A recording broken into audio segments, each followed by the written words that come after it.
Welcome in, guys, for another episode of Collectors Mingle. This is your host here, WillFoxification, the one and only. I don't know, Lael. I don't know. Lael gets mad sometimes. He boosts my ego, and then I just go on a rampage. So then I'll say, we're going to talk about the Hot Toys, the Tank Trooper. We're going to talk about the Paul Atreides Dune statue from Prime 1, which I know Lael, I got to convince him to buy on the show. Then we're going to talk about some other philosophical stuff about selling, about buying from different retailers, this and that and the third. Stay tuned. A lot of good stuff coming right around the corner.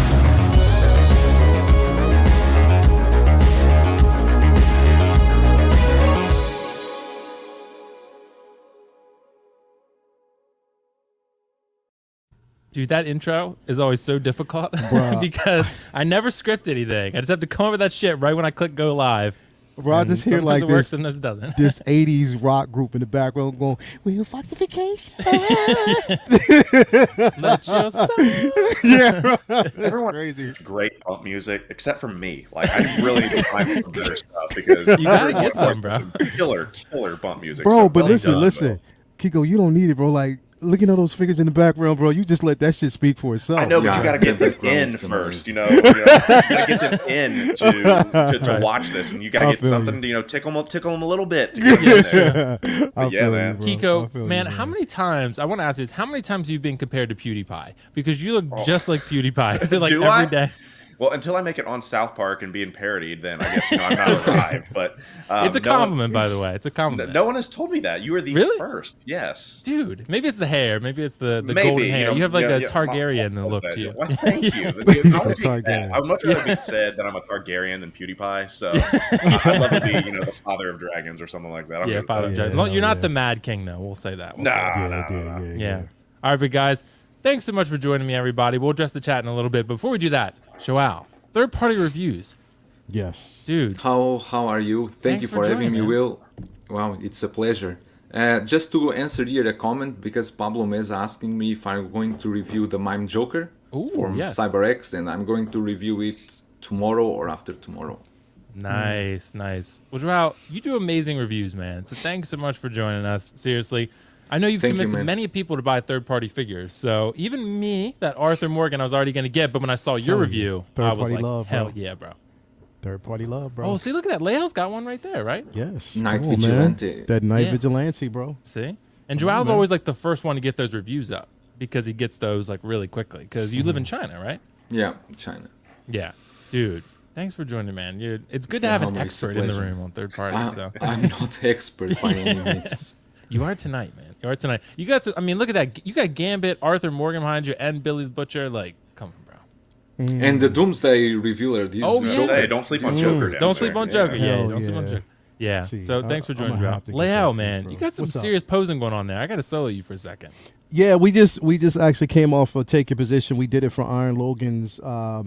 He actually hit 1,000 subscribers on his channel. So we had it on his channel today, and we bounced it off because basically it's our show. So 1 week it's on my show, next week it's on his show. So next week it'd be back on on my channel next week.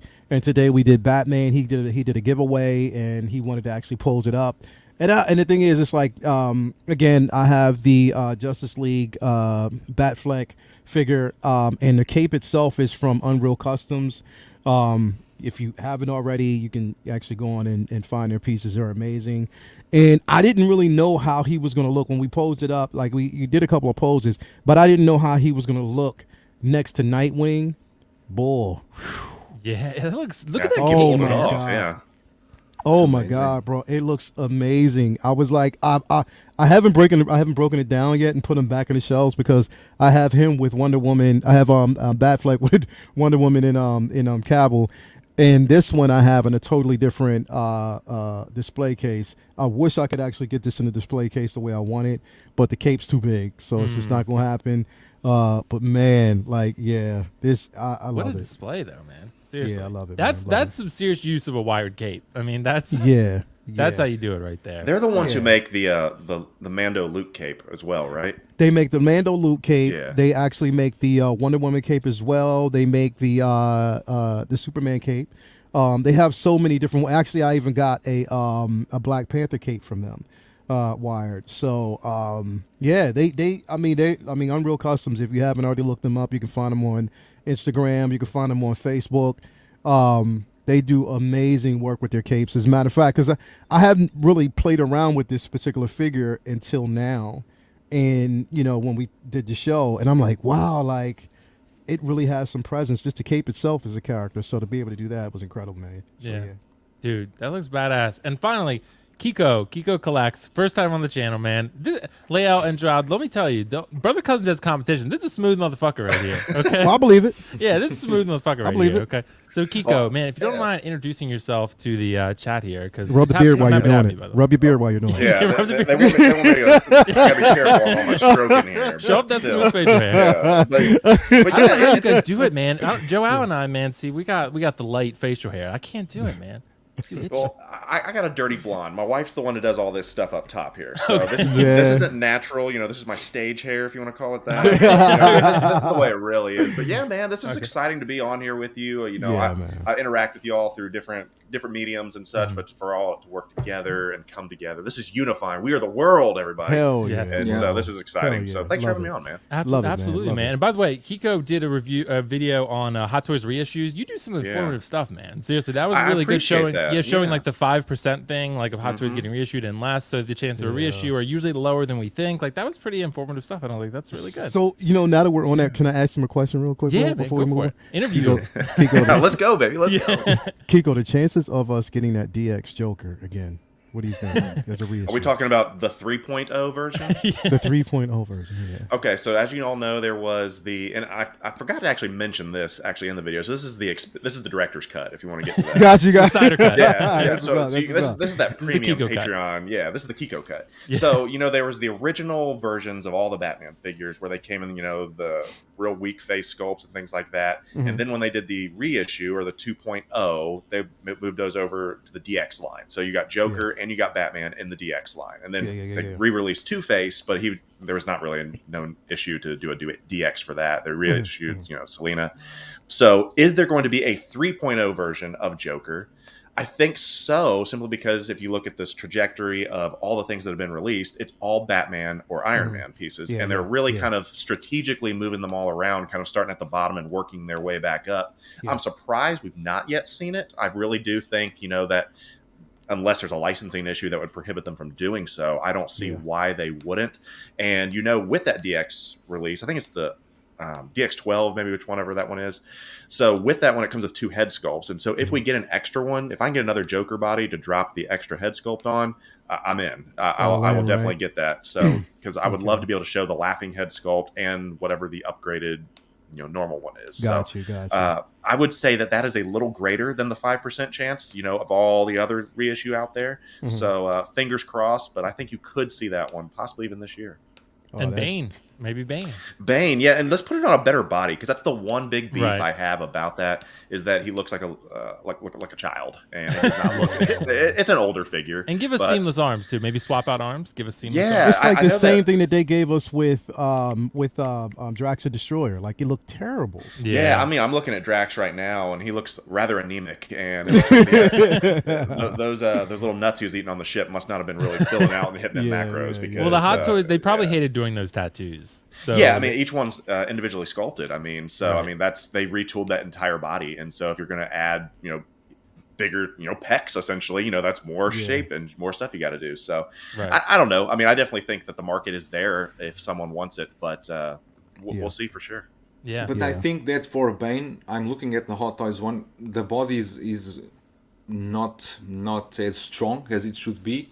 Right. But I also don't like those custom ones that they do with the M35. I think he looks too beefy. Yeah. He looks like too beefy and doesn't look well near the DX12. Right. I think should be a middle ground between the Hot Toys that we have now and the M35 from those Thyssen bodies. To me, the issue is the arms. It's always the arms. If you're looking at Drax, it's the arms. The arms are so skinny. On Bane, it's the arms, because you get this big frame.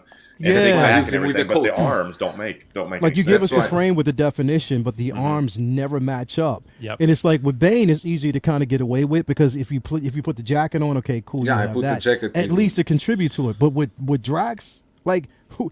Like, I mean, you walk around naked half the time. Exactly, bro. And that's what I'm saying. We talk about this all the time with the innovation that they actually gave us with the Hellboy figure. It's easy. They can easily do something like that. So why not? But I think Will is onto it. Is that you're gonna have to sculpt tats onto that body, into that arm, and so with the Hellboy one, it's literally just paint. Paint texture. Right. So and same with Bane. I mean, it's just seamless but with arms. Bane, with Bane, just like I said in the last live stream, my Hot Toys one I use with the jacket, and I used it for so many years that now the arms, the paint of the jacket passed to the arms. The arms are all stained with black. So that's why I think Joao would be perfect to give you a seamless set and a jointed set, and then you put the jointed set on him when you're using the coat, and maybe they could move so he can hold the straps on it. And then easy, also, Will, that makes too much sense. That's too much sense. Hot Toys, that's too much logic for Hot Toys. But then the seamless set, if you want to go sewer look, like the Come At Me Bro look, which I have in there actually from Prime 1, which is great. So, but it's the second time I heard you say that about that figure, bro. Every time you say it just makes me laugh. What, the Come At Me Bro pose? The Come At Me Bro pose. That's what he did, bro. It's from the meme, right? With the little pink guy walking by. The pink guy, pink guy's walking by. Come At Me Bro. You have 2 bands coming this month from M Toys. You got the stock market one and the normal one. Third parties bands, the M Toys, they have the stock market and the normal one coming this month before holidays, they said. Okay, third party views. Let me ask you a question too. Ooh, so double interview. When are we finally getting? Because I mean, we got this. We just got the Gambit. When are we going to get the Superboy? Like when is that? When are they going to release that figure? Superboy, I paid mine last week. You paid it? Yes, the retailer that I bought, he said he will ship this week. It's supposed to ship this week? Yes. So I have to get so now I'm gonna have to contact and say, look, like when are you gonna send me my because I need to get that because it's already have it paid off. I'm just waiting for them to send me my invoice, the DHL invoice. Actually, mine is marked as shipped, but I can see where it is now. It's already marked that it was shipped. Who made that one, Leo and Joao? Who made So? Okay. Gotcha. So I'm glad you mentioned that. I will contact them tonight and say, look, when are you going to send my figure? When can I? Yeah, because I would like to have it. All right, guys, let me address the chat real quick because we got a lot of questions for this panel. This panel's fire. Like, everyone wants to interview you guys. So before we do that, Andrew James, thanks so much, Andrew. 199 Super Chat. Thanks so much, Andrew. He's played Call of Duty with us before, so appreciate the guy. He punched me in the face in Call of Duty, though, so I've lost a lot of love for him. That's what you get because you're always leaving people and no one heals people. Bro, that's a rumor. No, it's not a rumor. I saw it. I saw it live. Unsubstantiated. Andrew, thanks so much, man. Evening, gentlemen. Thanks, Andrew. I'll get you back next time, Andrew. Let's address the chat real quick. It's obviously who's going to be on the stream. You're seeing them right now. 2K3. What's up, 2K3? Primetime Reviews. KG Collector in the house. By the way, I asked KG to come on, Layout. He said he's out tonight with some friends. I think it could be a woman, but I don't know. Yeah. Yeah, I think it is. He's got Dune money. I mean, who's going to reject the kid? He's still been trying to basically take Zendaya from Tom, so right. He's probably out there with her right now. As a matter of fact, KG motherfucker, I want my 10%, bro. Yeah, KG, send me mine too while you're at it. Hurry up, still not got 10%. Come on, man.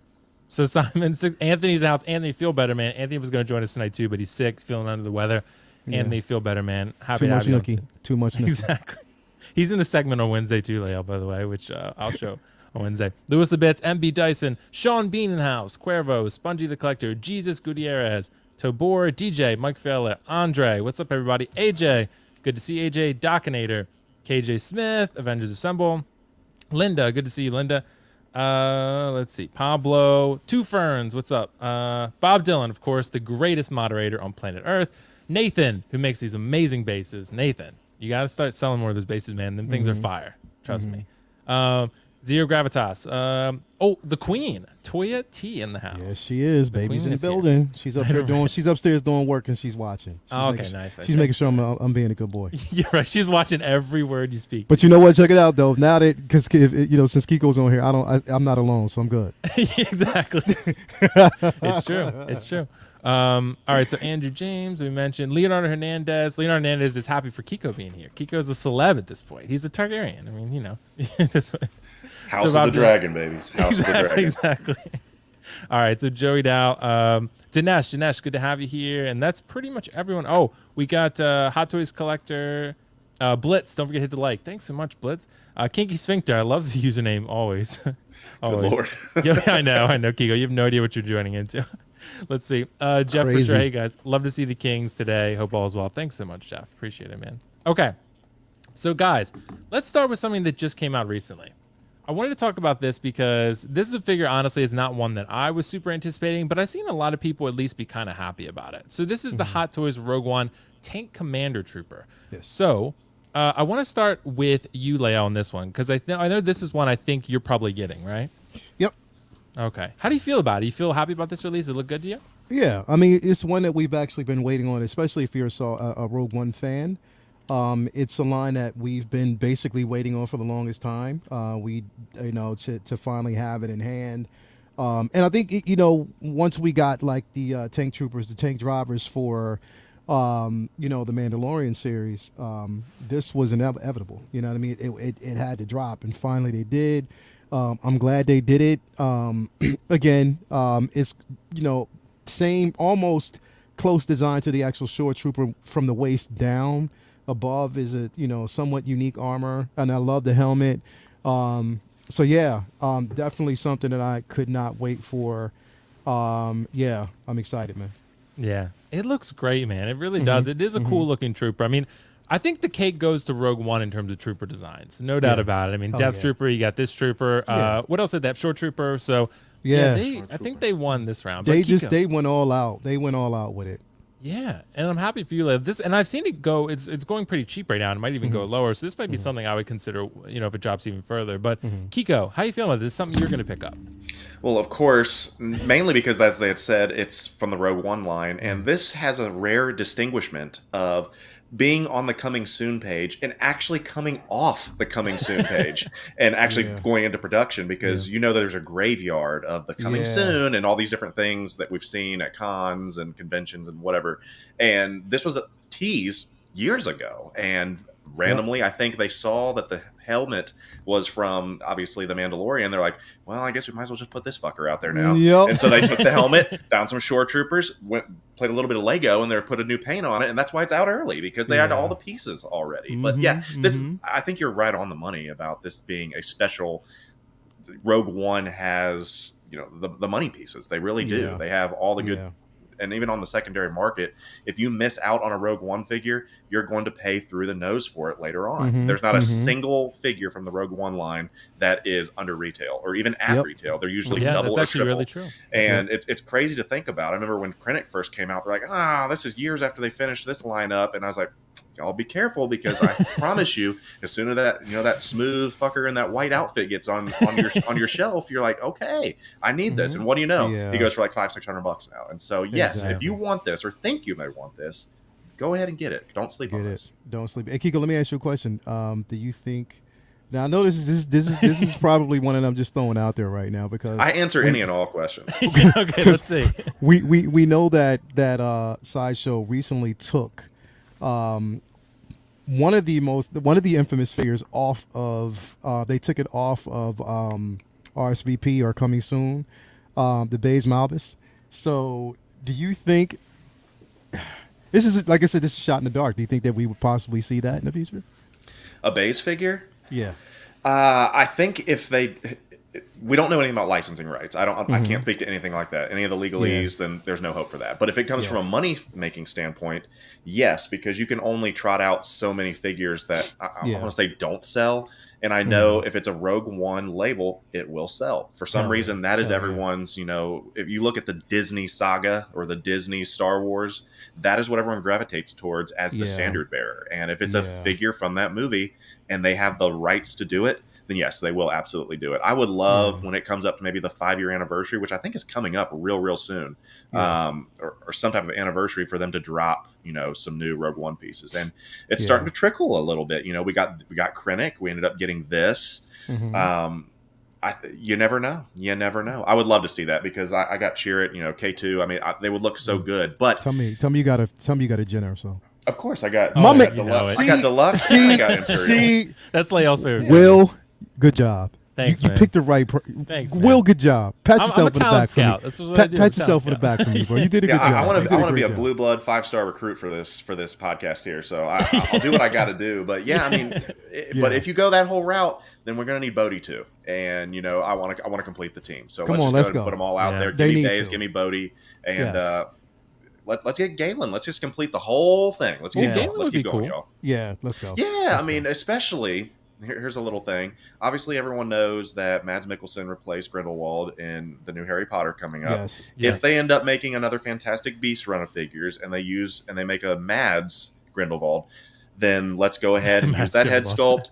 Go ahead and put it on, this little body. Boom, boom, boom. And you're good to go. Well, that's a really good point, though, because I don't know, too. Kiko. Depends about the licensing, because those Fantastic Beasts figures have not sold at all. Like they're like $100 on most sites. Like they're like first order stormtroopers right now. So they really are. So the Johnny Depp one, the actual Grindelwald, because I think people like controversy and they like Johnny Depp. Controversy. But yeah, you can go and get what's the main guy's name? Not Dumbledore, but it's Eddie Redmayne's character, but I can't remember. What is it? Newt's Commander. There you go. Newt's Commander. Yeah. I didn't really like the movies that much. They're okay. No, I mean, I only because I like Johnny Depp. I mean, I love Johnny Depp too. Yeah, and so like I got my little Johnny Depp shrine over here of all the different Johnny Depp figures, from Tonto to Jack to Grindelwald, all those different things. And so, with that being said, is that was the only one I was interested in. But if you're going to make those figures, why not make the Jude Law and give you a nice little Dumbledore? I don't know. I think they made Johnny Depp because Hot Toys loves Johnny Depp. Because they got like 75 different sculpts of him, and let's roll with it. That Jack Sparrow is incredible, though. But the DX-15 is the definitive Jack Sparrow, the one from Stranger Tides. Man, that's a damn good figure. Yeah, for sure. Sorry, we got a rabbit hole there. How do you feel about this Trooper, man? I don't know if you're big into Star Wars. Is this something you would consider picking up? What are your thoughts on it? I don't collect the Rogue One line yet, because when I enter on Star Wars for this line, the prices here are already impossible, through the roof, especially the Rogue One line. So, and Troopers, I don't collect much. I do have the Scout Trooper with the speeder bike and the other one. And now you got that the short trooper, that the price is so low that I'm really considering getting that one, because it's lower than Rocket from Infinity War now. Wow. The short trooper is really low. Lower than Rocket? Are you being serious? Yes, lower than Rocket here. Wow. So you can see that, but it's strange because Star Wars here is quite expensive. I still can get my hands on IG-11, for example, because it's too expensive. Or the Heavy Mando also. It's very expensive. It's like through the roof. So Star Wars is the only thing that it's really better to pre-order here. I cannot wait for stock. When I wait for stock, I already know that I will pay more. But Troopers, normally the price will go a bit down. But as I'm not into the Rogue One, this one looks fantastic, but I'm keeping my line of Troopers very stable. I don't do army building of Troopers, so I'm trying to be more how can I tell you, I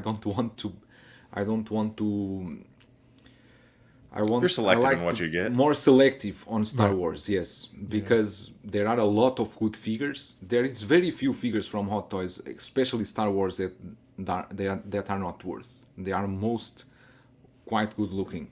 So I'm more selective on Star Wars and decide for, like Mandalorian. I'm collecting Boba Fett as well, the 2-pack Boba Fett. I lost the chance last week. You remember I told you? Yep. I'm waiting the price to go down. And now it's gone. I cannot find him anywhere. Oh, I pulled the trigger on that. Gone, completely gone.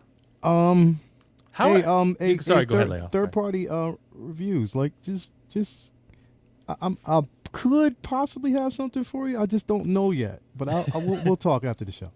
Okay, but I really can't find it here. Yeah. So Joao, I wanted to ask you, how is Star Wars in China? Like, do people connect with Star Wars, or do they really not care about it over there? Original trilogy, the prices are not that high. You can find easily, for example, Baskin Leia. You can find some of those characters the price quite low. But since the Mandalorian, I think it was Mandalorian that brought the collectors to Hot Toys here. And all the Mandalorian line and Boba Fett line, all that is quite popular here.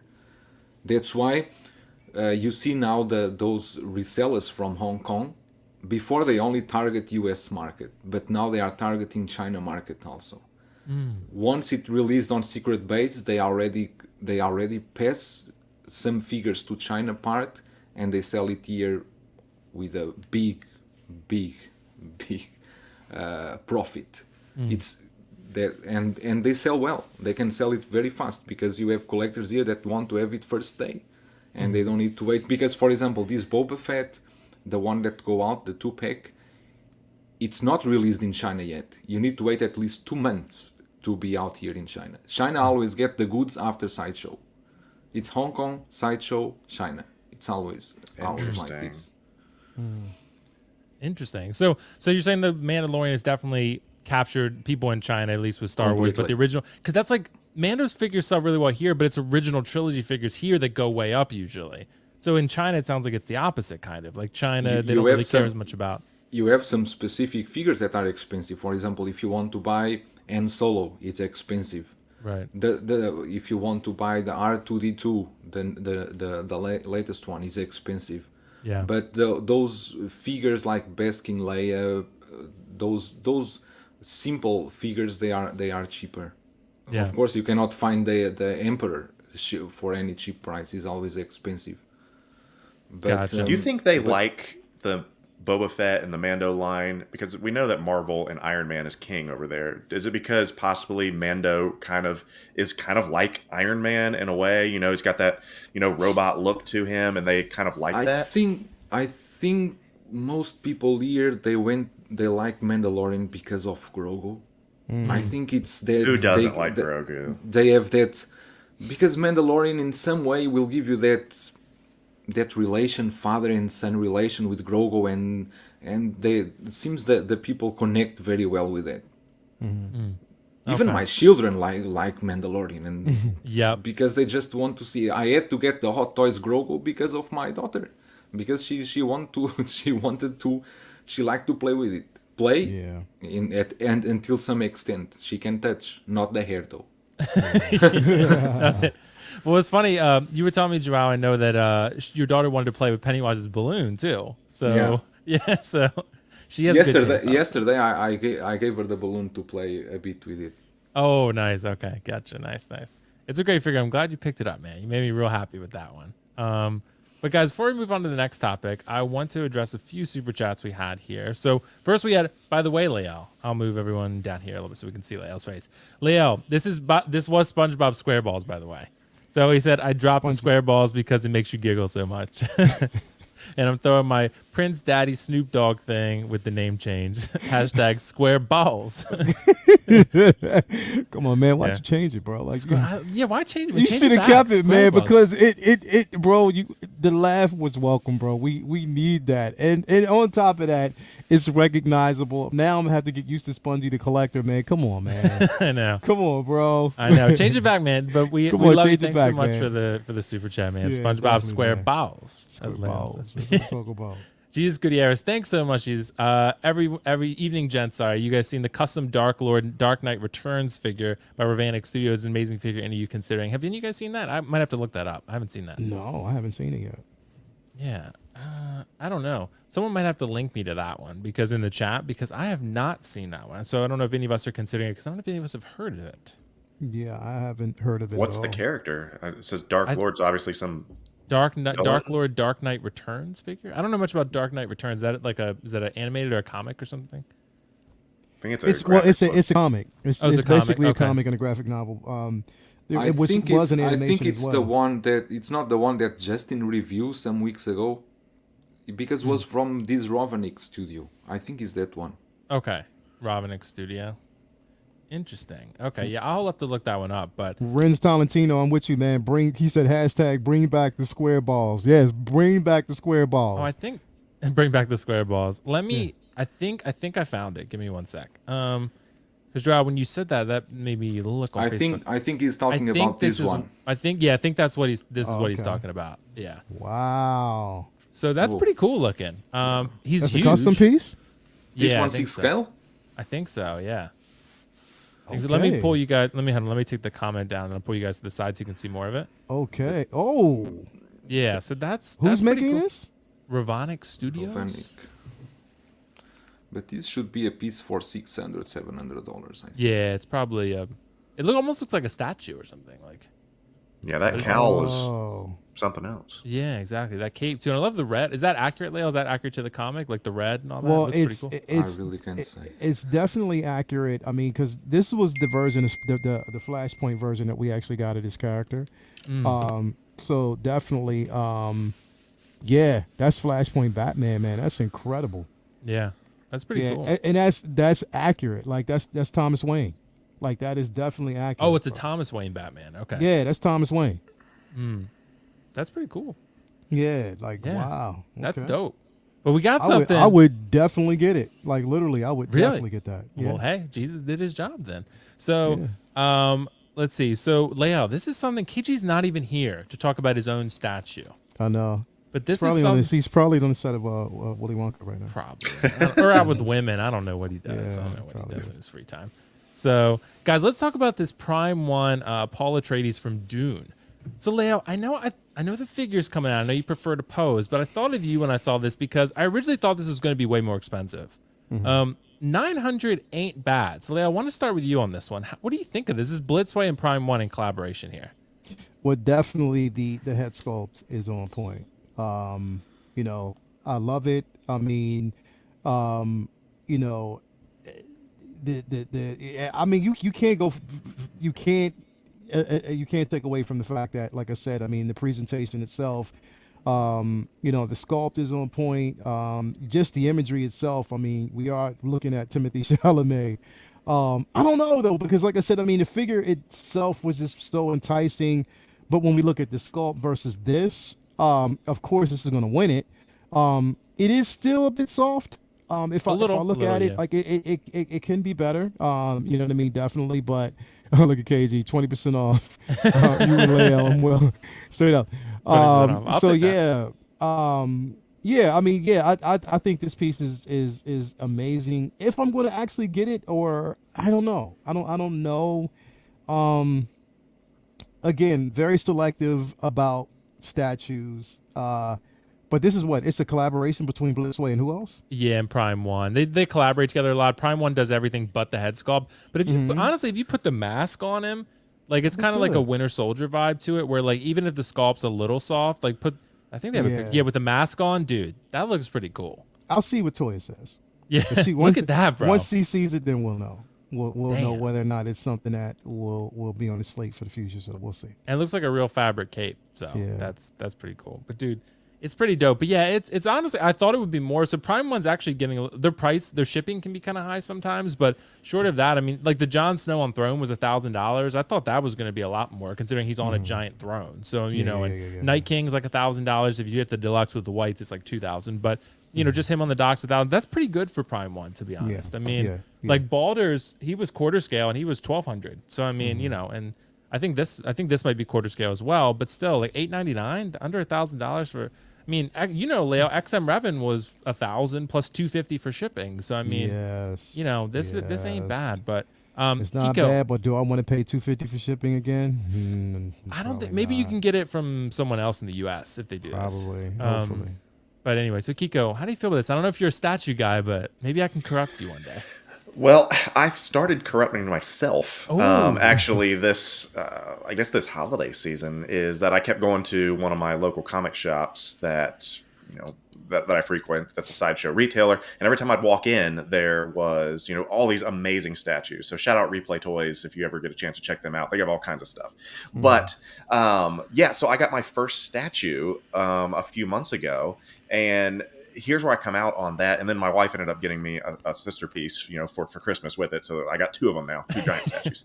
So all that to say is that I am really limited on real estate, that's the word I'm looking for.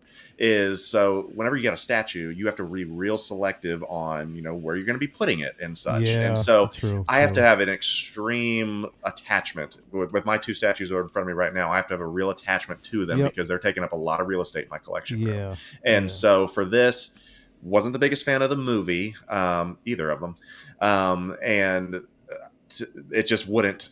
I love Blitzway and I love Prime Studios, and I think that's exactly what they call themselves. You know, they're Prime. They're the top level when it comes to any of their sculpts and their premium format statues. They're incredible, absolutely incredible. I know there's a lot of Dune fans out there that will love this, especially like you'd mentioned, the Winter Soldier vibes. I think that's a great comparison. This is not going to be working for me, but as a art piece, you can certainly sit back and respect it. And for that price point, yes, because there are much smaller statues that go for much more than that even. And so when you start kind of looking at it economically, then yeah, I mean, this may be someone's first foray into statues because it's a good price point. It really is. Yeah, definitely. I think so too. And Leo, I really like Dune a lot. I don't love Dune. I give it like a 9. Like I really liked it. I think it's great. But I don't know if I would get this because you guys are exactly right. Real estate is such a big thing with statues. And when you basically measure it up against everything else that you have coming, you know what I mean? Like there's so many other pieces that I want, and now I gracefully say this because, I mean, Kiko, I don't know how you feel about it. I mean, I'm more of I'm definitely a six scale figure collector to heart. I only have one quarter scale figure coming, and that was the quarter scale Mando, because I wanted that one to take the place of that statue. I ordered a quarter scale statue from Sideshow that once we got the final production piece, I didn't like it, so I passed on it and just went ahead and got the quarter scale Mando. But I know, right? But when it comes to real estate, like, I'm very, very, very, very selective about the statues that I get. If it's not Star Wars or X-Men or DC, in most case, I'll pass on it. So so this piece, as beautiful it is, and much as because I really did love the film. I was such a fan of the film and the IP because, like I said, I do love Dune for what it presents and just the lore behind it. But this piece, I probably, like you, Kigo, I'll probably pass on it because I don't really, I just don't see it really fitting in the way I would want it to. Gotcha. I mean? Yeah. But to Will, your point, talking about corrupting people to get into the statue game, I will say is that when you do have them on your shelf, I mean, I got my quarter scale pieces behind me, but I do have my statues right in front of me. They command presence in a room. Yes. And when people walk in, it's really cool to see all these, 6 scale figures. But when people see the actual statues, people kind of move over there and they're like, oh, this is really cool. And I mean, the shelf presence is really, really something. So if you're out there, people considering statues and figuring out what's going to work for you, definitely consider if you're not really into the posing, because the posing is on point always with all statues. And then if you're like, hey, I just want a really cool art piece, maybe your thing. Absolutely. And Joao, I know you and I have talked a little bit. I know you said you were thinking about getting some more statues. So, what's your overall thoughts on statues? And did you watch Dune over there in China? I watched Dune here. I can appreciate this statue as it is, I think the way they did, for example, the clothing, I think it's amazing. I thought the hair is sculpted, right? Yep, sculpted hair. The hair is sculpted, and this is a cooperation between Blitzway and Prime One. They did the Joker. The Joker was the same two companies that did this together. Yep, they did both Jokers, Joaquin and Heath. Yep. The Heath Ledger Joker didn't go so well in the beginning, but in the end it seems that it's not as bad as the first photos that appeared. But I think this one, I mean, I will not get a statue from Dune because, like the others have said, for you to get a statue, I really need to like the figure a lot because of the space that it takes. But I can appreciate it, and I think for the people that collect like movie stuff, this statue can fit in your collection. But as a standalone figure, I can seeing this in a collecting room, not in mine, because I'm more to the statues, I'm more onto the DC. Each statue I bring home, I always need to bring it and then show it to my wife. Because that I consider the Batmobile, the Hot Toys one, a statue. Because I cannot do anything with him, and he is huge. When my wife saw that box, she went crazy, really. She said, what's this? Right. I said, this is Batmobile, What'd she say after that? Batmobile. After I got that table that I show you, Yep. Now she think looks cool. Okay. Now looks cool. Yeah. But statue boxes are next level. My goodness. Yeah. And Yeah, the statues is like Kiko said, they really have a presence in your room. And since I got that Catwoman, everyone that came here, they go straight to the Catwoman. They don't look at the 1/6 scale. They see the Catwoman and say, "Wow, this looks gorgeous." It's a different. Of course it's different, but I need to be very selective on statues because of the real estate that they take. Mm-hmm. Yeah, absolutely. Exactly. Yeah, and you guys are exactly right on. But yeah, I am excited that Prime One is kind of doing things that Hot Toys won't. You know, like they're doing Steppenwolf, they're doing Darkseid, they're doing Dune statues, they're doing other lines. Like I heard they're going to do Attack on Titans, like anime stuff. They're going to do like all this other stuff. They're doing Game of Thrones. Like they're doing a lot of cool IPs that people want to see. God of War, Ghost of Tsushima. Like they're doing Prime One is really like, I feel like making cool shit that a lot of people want that maybe other companies aren't willing to make. So I do got to give them credit for that. Like who else is, I know Iron Studios, but who else is really making a Steppenwolf or a Darkseid, right? Like, I mean, Weta is too, but in terms of figures, like, could you imagine a Hot Toys Steppenwolf? That shit would be innovative as hell. I mean, like that would look so cool on a shelf, but they'll never do it because he's huge and it takes too much work probably. So, and would he sell? Because he'd probably be $450, like, or $500. So he'd probably be Carnage price. I mean, so... And yeah, he's not Carnage, you know, in most people's eyes. So if Thanos ain't selling, Steppenwolf isn't going to sell. Exactly. If you can't sell Thanos, you ain't selling Steppenwolf. So, but guys, Leo, we convinced him. SpongeBob SquareBalls, he's back. Got it back. He's back. He's back. I know. His character arc is fantastic. Exactly. This is a great character arc here. Better than Book of Boba Fett right now. I'm with you on that. Yeah, I know Lael's not gonna be. He's gonna be upset with me, but what you mean? What's better? What's better? I said SpongeBob SquareBalls had a better character arc than Book of Boba Fett right now. You know what? I can't disagree right now. And Peacemaker, bro. Peacemaker is sick. I love Peacemaker is incredible, bro. Yeah, y'all gotta watch. The thing is, I can't, you know, and not to spoil it for anybody, but I just can't. The price of admission to watch that show is just the opening credits in general. Yep. And the thing is about it is you can't get it off your head. You can't. I can't. The song, I hear it in my head. The whole opening sequence is incredible. So yeah, you got to watch it. You got to watch it, Kiko and Drow. It's seriously. Yeah. It's written and directed by James Gunn. So I didn't know that going in. So I didn't really care about the show until I found that out, and I was like, oh shit, I think I'm in. I was so like, an extension of Suicide Squad. Yeah, pretty much. Yeah. So Kiko, you're that's on Disney Plus, right? It's on. No, it's on HBO Max. Oh, HBO Max. Okay. Yeah, Kiko, you're like another resident Star Wars fan, right? Oh yeah, that's my bread and butter. Exactly, mine too. So do you think that this show within the next 4 episodes can redeem itself? Do you want me to be honest? I want you to be completely honest.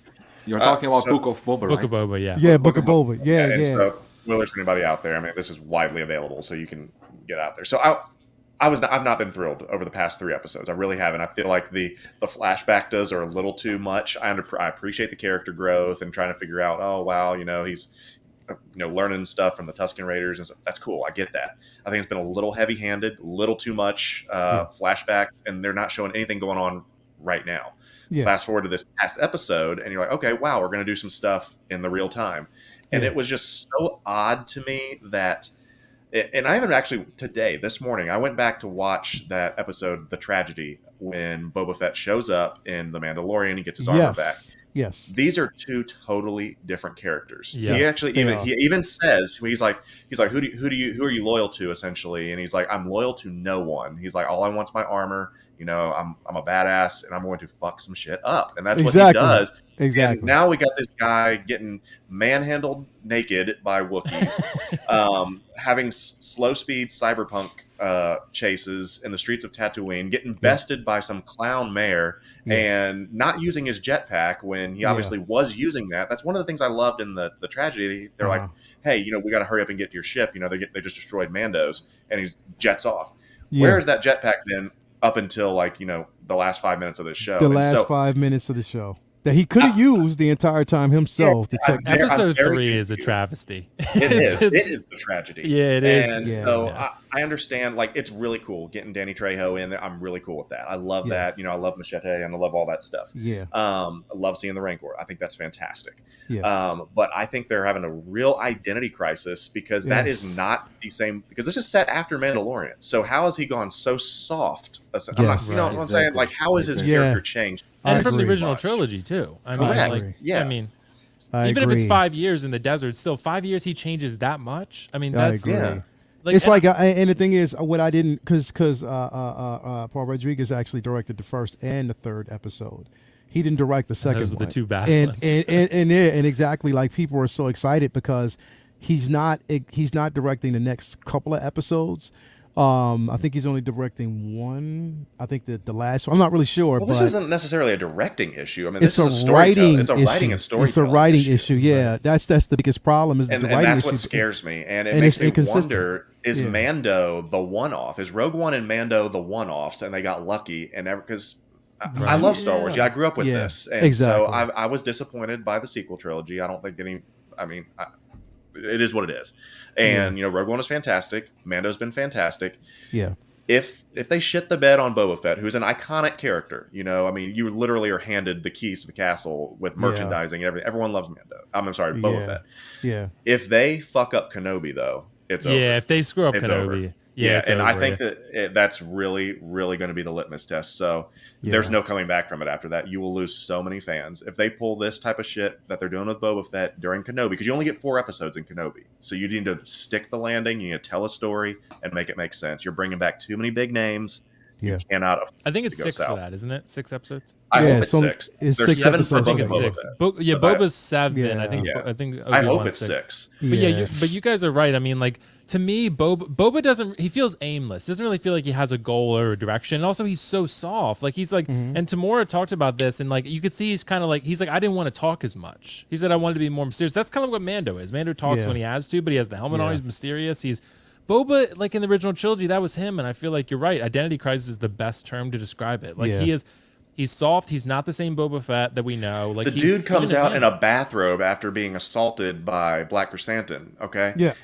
He literally just got his ass kicked, and he puts on a bathrobe instead of his armor. He has no idea that he's been subdued and thrown into the pit. He walks out in a bathrobe. I'm like, what the fuck? I was like, this is not the same badass assassin. But it had absolutely no. The thing is, like I said, there's no consistency and there's no continuity. It's the consistency and continuity issues with this show so far is. It's mind-boggling because the thing is, okay, you give us a half decent episode with episode 2 that told a really, really heartfelt story. And the train scene was cool. The train scene was decent, so you gave us that, but the follow-up, it just kind of wiped that completely off the slate, and it's like, yo, is this what we come to expect? Like the inconsistency of the show. I'm hoping the last 4 episodes. We'll give it somewhat of a redemption, but I don't know. I'm scared. I'm literally scared right now because the thing is, it's like, look, we see the Pikes. Okay, we got that. But, okay, get ready for war. We got that. But we should have been getting ready for that second episode, plain and simple. Right. Like, and the thing is, it's like as much as we don't respect this person or this character, they're even telling you on the show that people there don't even respect him. Exactly. They think he's weak. That's, yeah. So I don't know, and it honestly, this made me. I'm sorry. Well, no, go ahead. Sorry, Galo. This made me literally rethink whether or not I wanted to order that or continue with my order for that Boba Fett on the throne. It really did. I mean, because the 2-pack, I'm fine with it. I love it. I'm going to get it still because it is, but I don't know. Yeah, because before I get to you, Joe, on this one, I want to address Carlos super chat. $10. Thanks so much, Carlos. You're the man. 8.3, Carlos. Carlos gave No Way Home an 8.3 out of 10, so he's never lived that down. He said that 2-pack is going to be a bust. The Book of Boba keeps doing what's doing. I don't think.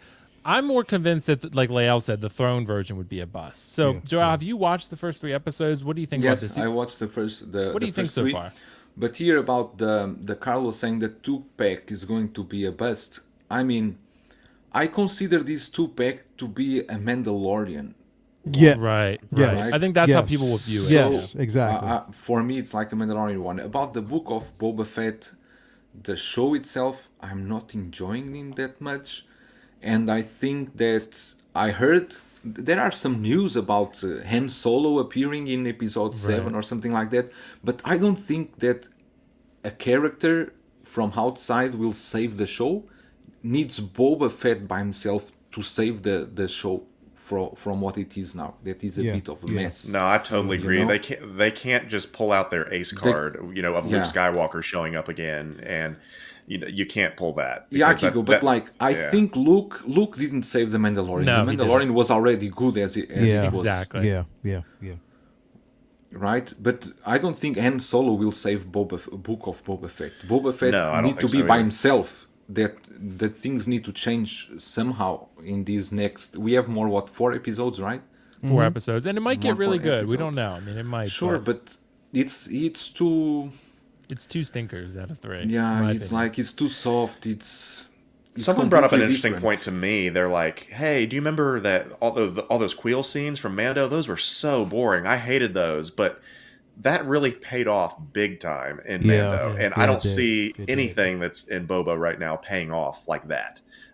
So it's going to be an interesting 4 weeks. I know we really sidetracked our plastic talk here. But, it's okay. Yeah, well, I remember. Fantastic. Yeah, sorry. I remember in Mando there was some episodes that was like just filler episodes. Now you need to go here. Now take Grogu here. Now you need to go there. Spiders, they were just going around. But the story was evolving, bit by bit, but was evolving and keep you entertained. Now let's see what they do with Book of Boba. But about the Hot Toys, I do have the Throne one on pre-order. I pre-order like that instantly, and I don't know. I will keep it because anyway, cool. it's Boba, right? Yeah. So DJ, but one thing I would like to see in Book of Boba Fett, it was interesting to know how did Boba Fett find Shennek. Oh yeah, right. Because he found her in the sand when she was hurt by Mando and the other one, right? So it was interesting to know how did Boba Fett found her. Yeah. Well, DJN, thanks so much, man, for the super chat. Good evening, Jen. Just saying hello. Thanks for the comments. Thanks so much for joining, man. And the one thing about Book of Boba before, and DJN dropped another one. Thanks so much. Book of Boba doesn't have narrative fidelity. Yes. And one thing I had heard, I don't know, before we move on to the next topic, I don't know if you guys have heard this at all, but someone mentioned throughout the idea of maybe, because, I won't spoil anything, but there's like a bigger bad supposedly that's been teased and this and that. Someone had mentioned the idea of Crimson Dawn. So I don't know, would that save the show for you? Like maybe if Darth Maul shows up and Darth Maul's like kind of the big bad. Well, at this point, Darth Maul's dead because this is after New Hope. Yeah. Oh yeah, it is, isn't it? Yeah, he's dead. He's gone. But dead, right. The only person that could possibly be running the Crimson Dawn right now is Kira. But at the same time, age-wise, because of Rebels, right? Yeah, you would have to actually see whether or not, if they, because there's been no mention of the character. But I mean, I would rather that. I mean, is it going to bring any relevance to the show?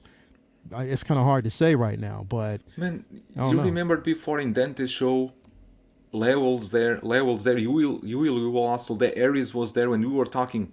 Sure, in Book of Boba Fett we will see Cad Bane, we will see Bossk. Until now, there's none of them appearing in here. If that's the war, if that's the people that are going to help him in the war, then I guess we'll see. That'd be cool. That'd be cool, like a Magnificent Seven type of vibe. Yeah, I mean, Avengers I've always Assemble. Exactly, something like that would be incredible. I mean, nice. Even if because again, we didn't see the Tusken warrior nor the child die in that episode, so I don't know if they're still alive or not.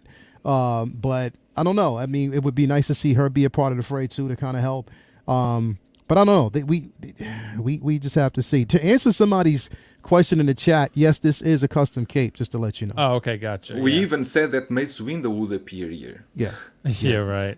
They've shown Django a lot, so it would make sense. I mean, but we'll see. I mean, I don't know. It's a good idea, too, conflating the idea of Boba Fett in our heads versus reality. Boba Fett was a character that had 2 lines, didn't really do anything badass. Yeah, there's always that argument for sure. But I think he had this mysterious vibe about him. I think they've gotten away from that. Yeah. Like, Mando always had the helmet on. Like I said, they developed him enough to make you care for him and care for Grogu. And Grogu was the emotional appeal, the tug of your heartstrings thing for Mando. So something you could latch on to. It was the same thing if you played God of War with Kratos and Atreides. Same kind of deal, right? And Joel and Ellie in The Last of Us. It's a common trope in these type of stories. So yeah, I mean, it totally works. But I would say, I don't think so. I think in hindsight, it may feel that way. But I think Book of Boba was a good idea to do a show. But I just feel like Kiko and Lael and Joao have said, like, the execution just hasn't quite been there. Like, maybe the overall plot of the story, there's not enough to pull at you, like, to get you emotionally invested. Like, Boba just is like, you don't really understand why he wants this. That's my thing. Like, why does he want to be the crime lord? Why does he want this? Like, and you don't really know.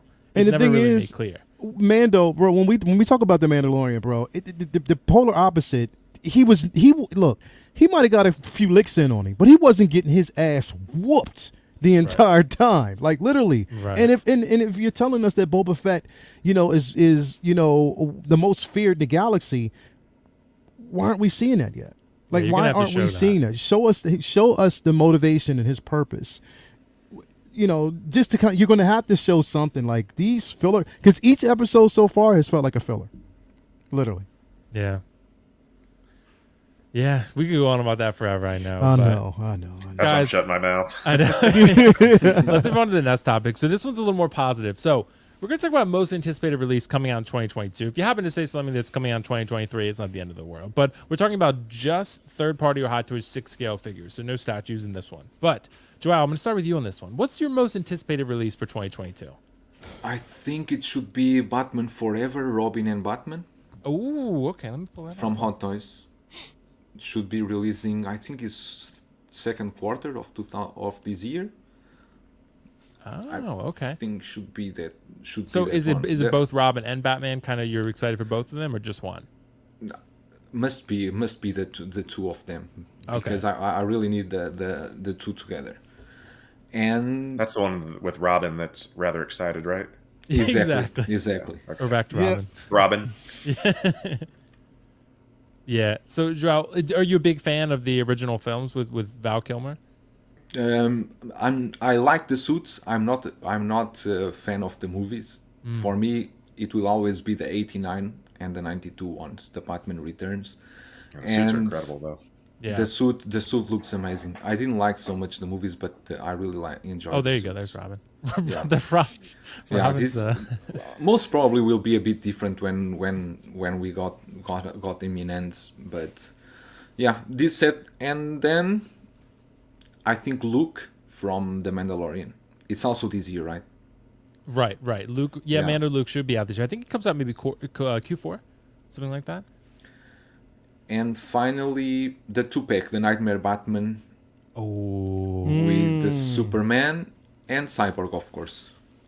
Dude, that 2-pack though, I think what's gonna happen, I don't have this on pre-order yet. I think you guys are gonna get it in hand and convince me. Because I already paid that bitch off. Well, because I'm getting Cyborg layout and I'm getting King Shark. So I don't really have many DC figures besides Dark Knight stuff. So but I would like a Superman. And this is a pretty unique Superman. And if you look at it, honestly, I think for the first time, and they were smart enough to do it, it looks like it's going to be a wired cape with this Superman. Oh, okay.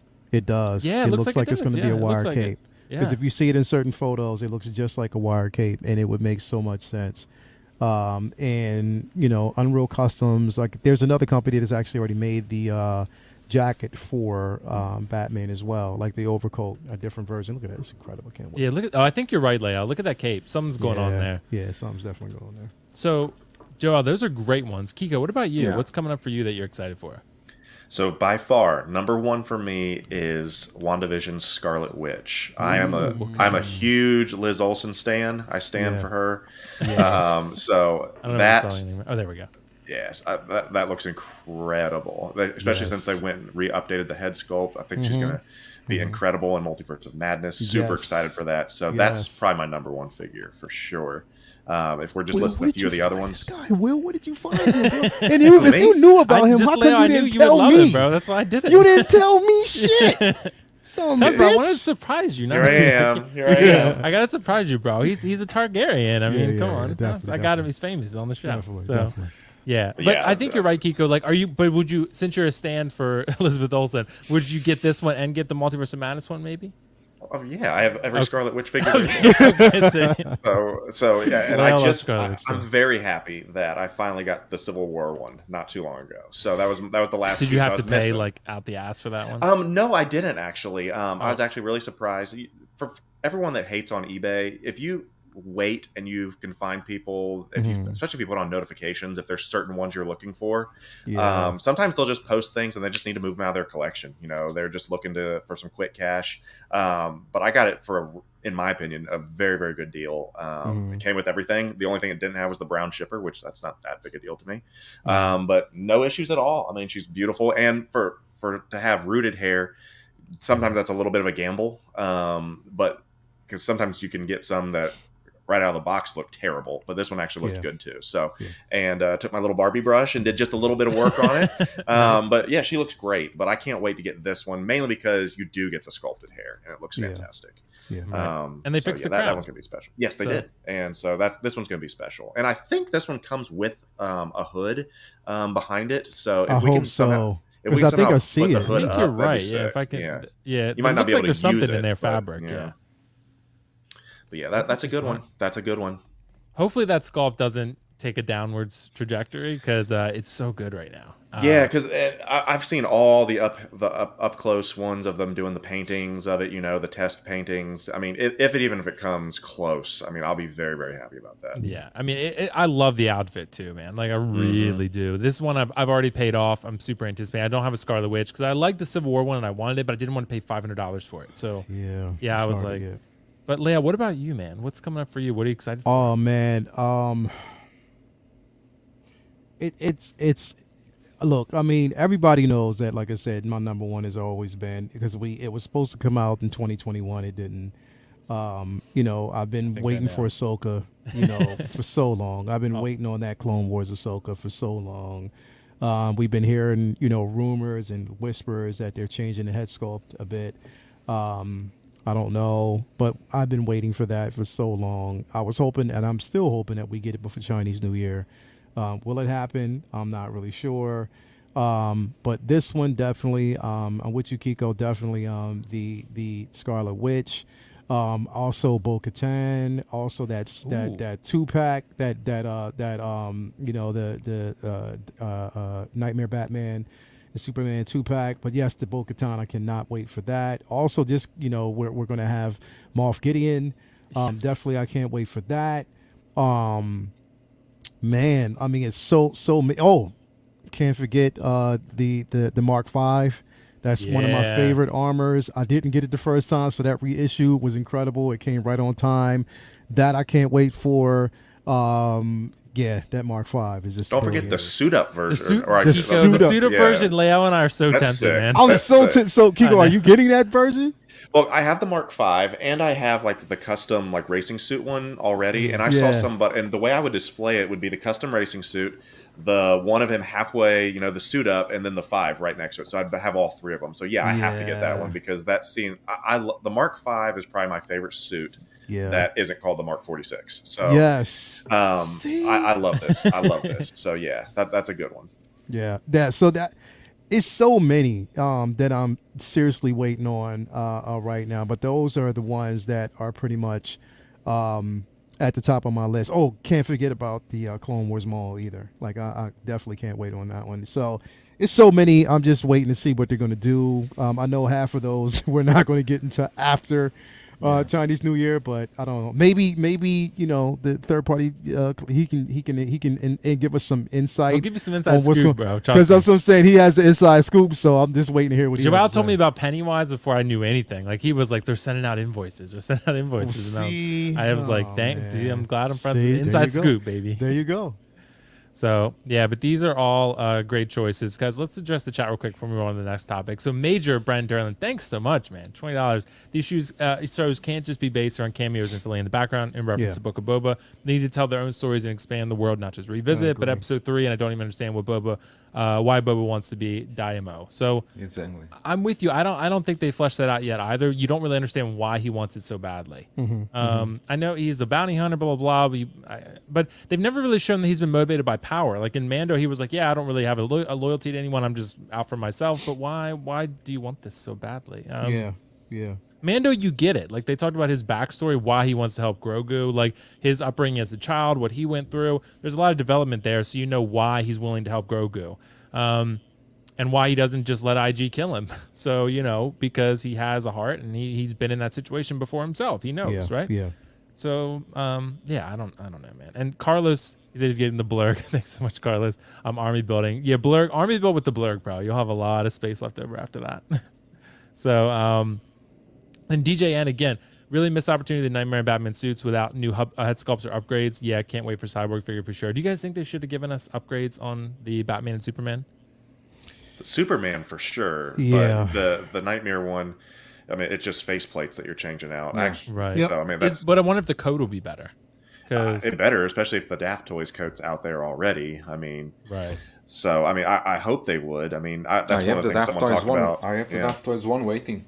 Do you? I have him here. Yes, I have him here. Isn't that one of the rare figures though, Joao, that like a Hot Toys you have to change an accessory for a third party? That like never happens.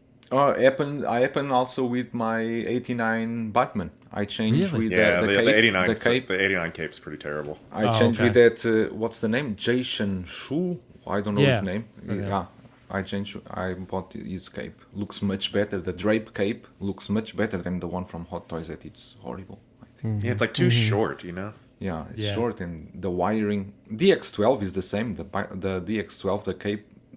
Hot Toys capes are never very accurate and posable. Yeah. So, like Kiko said, time lapse 3 PL. I don't know what PLE is. Kiko, do you know what that is? 3 PLE. I think it's a time lapse of 3 people. Oh, 3 people. Yeah. Okay, gotcha. Pose for a Mark V. Okay, yeah, dude, that Mark V suit up is very tempting. Well, the head sculpt on that one is really good. It's really good. With the Mark V, you get the one where he's got just like the little bloody mark right there. But if you go to the markup one. There it is. He's got the blood, the disheveled hair. I mean, that's a fantastic. Let's enable ourselves and everyone else with this one. Yeah, this one because like, I said I shit. wasn't going to do in the beginning, but damn now. Kiko's trying to talk us into it, bro. I know. Well, I mean, if they showed that they could pull it off with the Battle Damage 85, so this is kind of like that, just with some different hair. So I think it could be looking pretty good. Am I the only one who would want a Mark V suit up? Not Mark V, Mark 50. Mark 50. From Infinity War. Oh, that would be sick. Because I got the little the Mark 50 did sit because they made like 8 million of them. But if they do a Mark 5 suit or Mark 50 suit up with they don't have to be die cast. None of these are die cast. Like that Mark 50 suit up was pretty cool.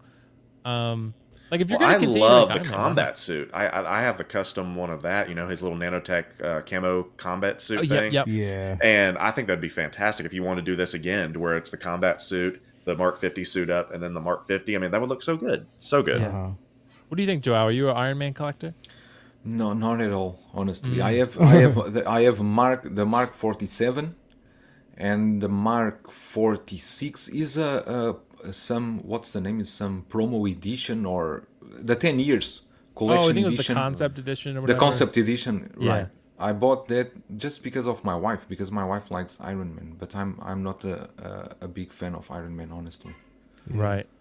So, and it's funny, Max Keaton breaking our hearts. This is my least favorite Iron Man design. Max Keaton breaking our hearts on the live stream, bro. Oh man, It's the silver. It's really so cool. I love the Mark V.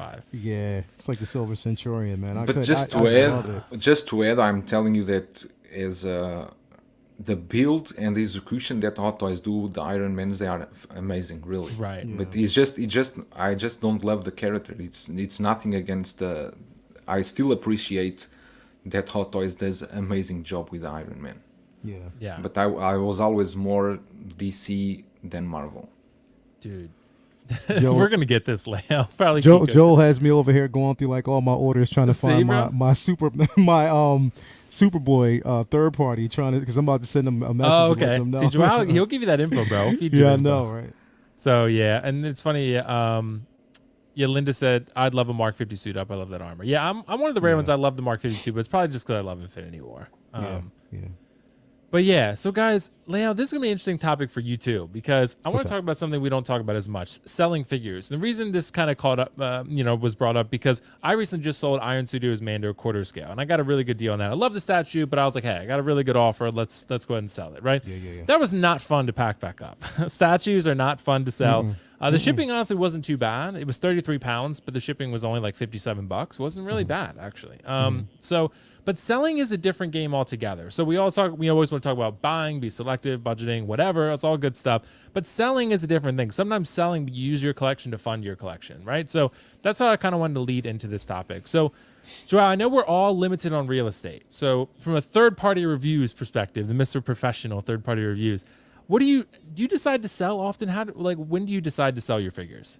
You're talking about Hot Toys or third party? Anything really, anything collectible. Third Hot Toys I rarely sell. The Hot Toys I get very rarely I will sell them. I don't remember the last one I sold.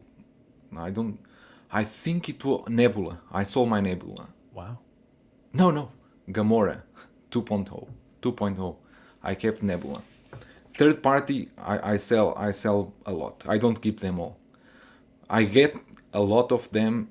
I check if I really don't like the quality, or if I don't feel that it fits in my collection, I will sell them. And honestly, I can sell my third parties easily here than if I sell a Hot Toys, I will lose money. Always. Really? I know I will lose money if I sell a Hot Toys here. It's impossible for you to sell it at the price you bought. But third parties, sometimes you even can sell more expensive than the price you bought. Because the quantity is so limited that they do, that a third party, the Gambit, you don't know how much Gambit is going now here in China. It's almost double the price. Wow. You cannot find Gambit anywhere. Wow. What's That's really not good. popular. What is that? So I'm glad. The other one, I don't. You can say the name. I will not say the name because everyone jokes with me. The Watchmen, Raw. Oh, Rorschach. Rorschach. Yeah. Yes, that one. The price is going crazy here, more than double. Because So Toys and these third parties normally they cater more for the overseas retailers, right? To go for a US market, to Europe market. So Chinese markets stay with very few quantity and they sold out pretty fast.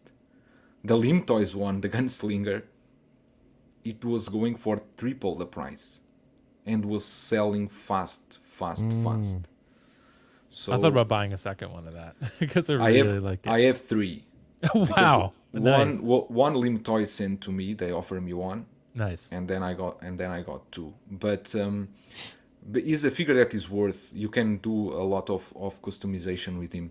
But yeah, Hot Toys, I very rarely sell them. I don't sell. I'm very selective on Hot Toys I bought. But just to, because Hot Toys is like I said, if I sell I lose money, right? So I need to be very selective when I buy the Hot Toys. Stat is the same. So is it just the lack of limited edition where Hot Toys in China just don't sell for retail anymore? Like once they... At this moment, very honestly, I don't pre-order Hot Toys because I know I can find them at stock at a cheaper price than the pre-order price. Happened with me with the Tusken Raider. Happened with me with Mysterio. Happened with me with Mandalorian, the original one. That I got it pre-order and then the stock price was around $60 cheaper. And if you consider $60 in one figure, okay, $60, but you multiply by 3, by 4 is a new Hot Toys that you can buy with that money. Right. So I don't pre-order Hot Toys anymore. Wow. There is plenty of stock to sell. Hot Toys never sell out because they really do a huge quantity for the retailers here to sell at stock. Interesting. Okay. So Leo, what about you? I know you don't sell at all, but I know one day eventually when you run out of space, you'll have to, or something will have to give, right? So why don't you sell? Because you're really selective about what you get? Is that what it is? Well, yeah, because everything that I actually get is, there's a history behind it, and I connect well to it, with it. It's a piece basically that I love. For me, it just, I don't purchase anything that I don't have a connection to, and pretty much Star Wars, you already know that I have such a deep connection to just the IP. Again, same thing with Marvel, same thing with DC. Like there's certain characters that I have a connection to that, I never got into this hobby to sell figures. You know what I mean?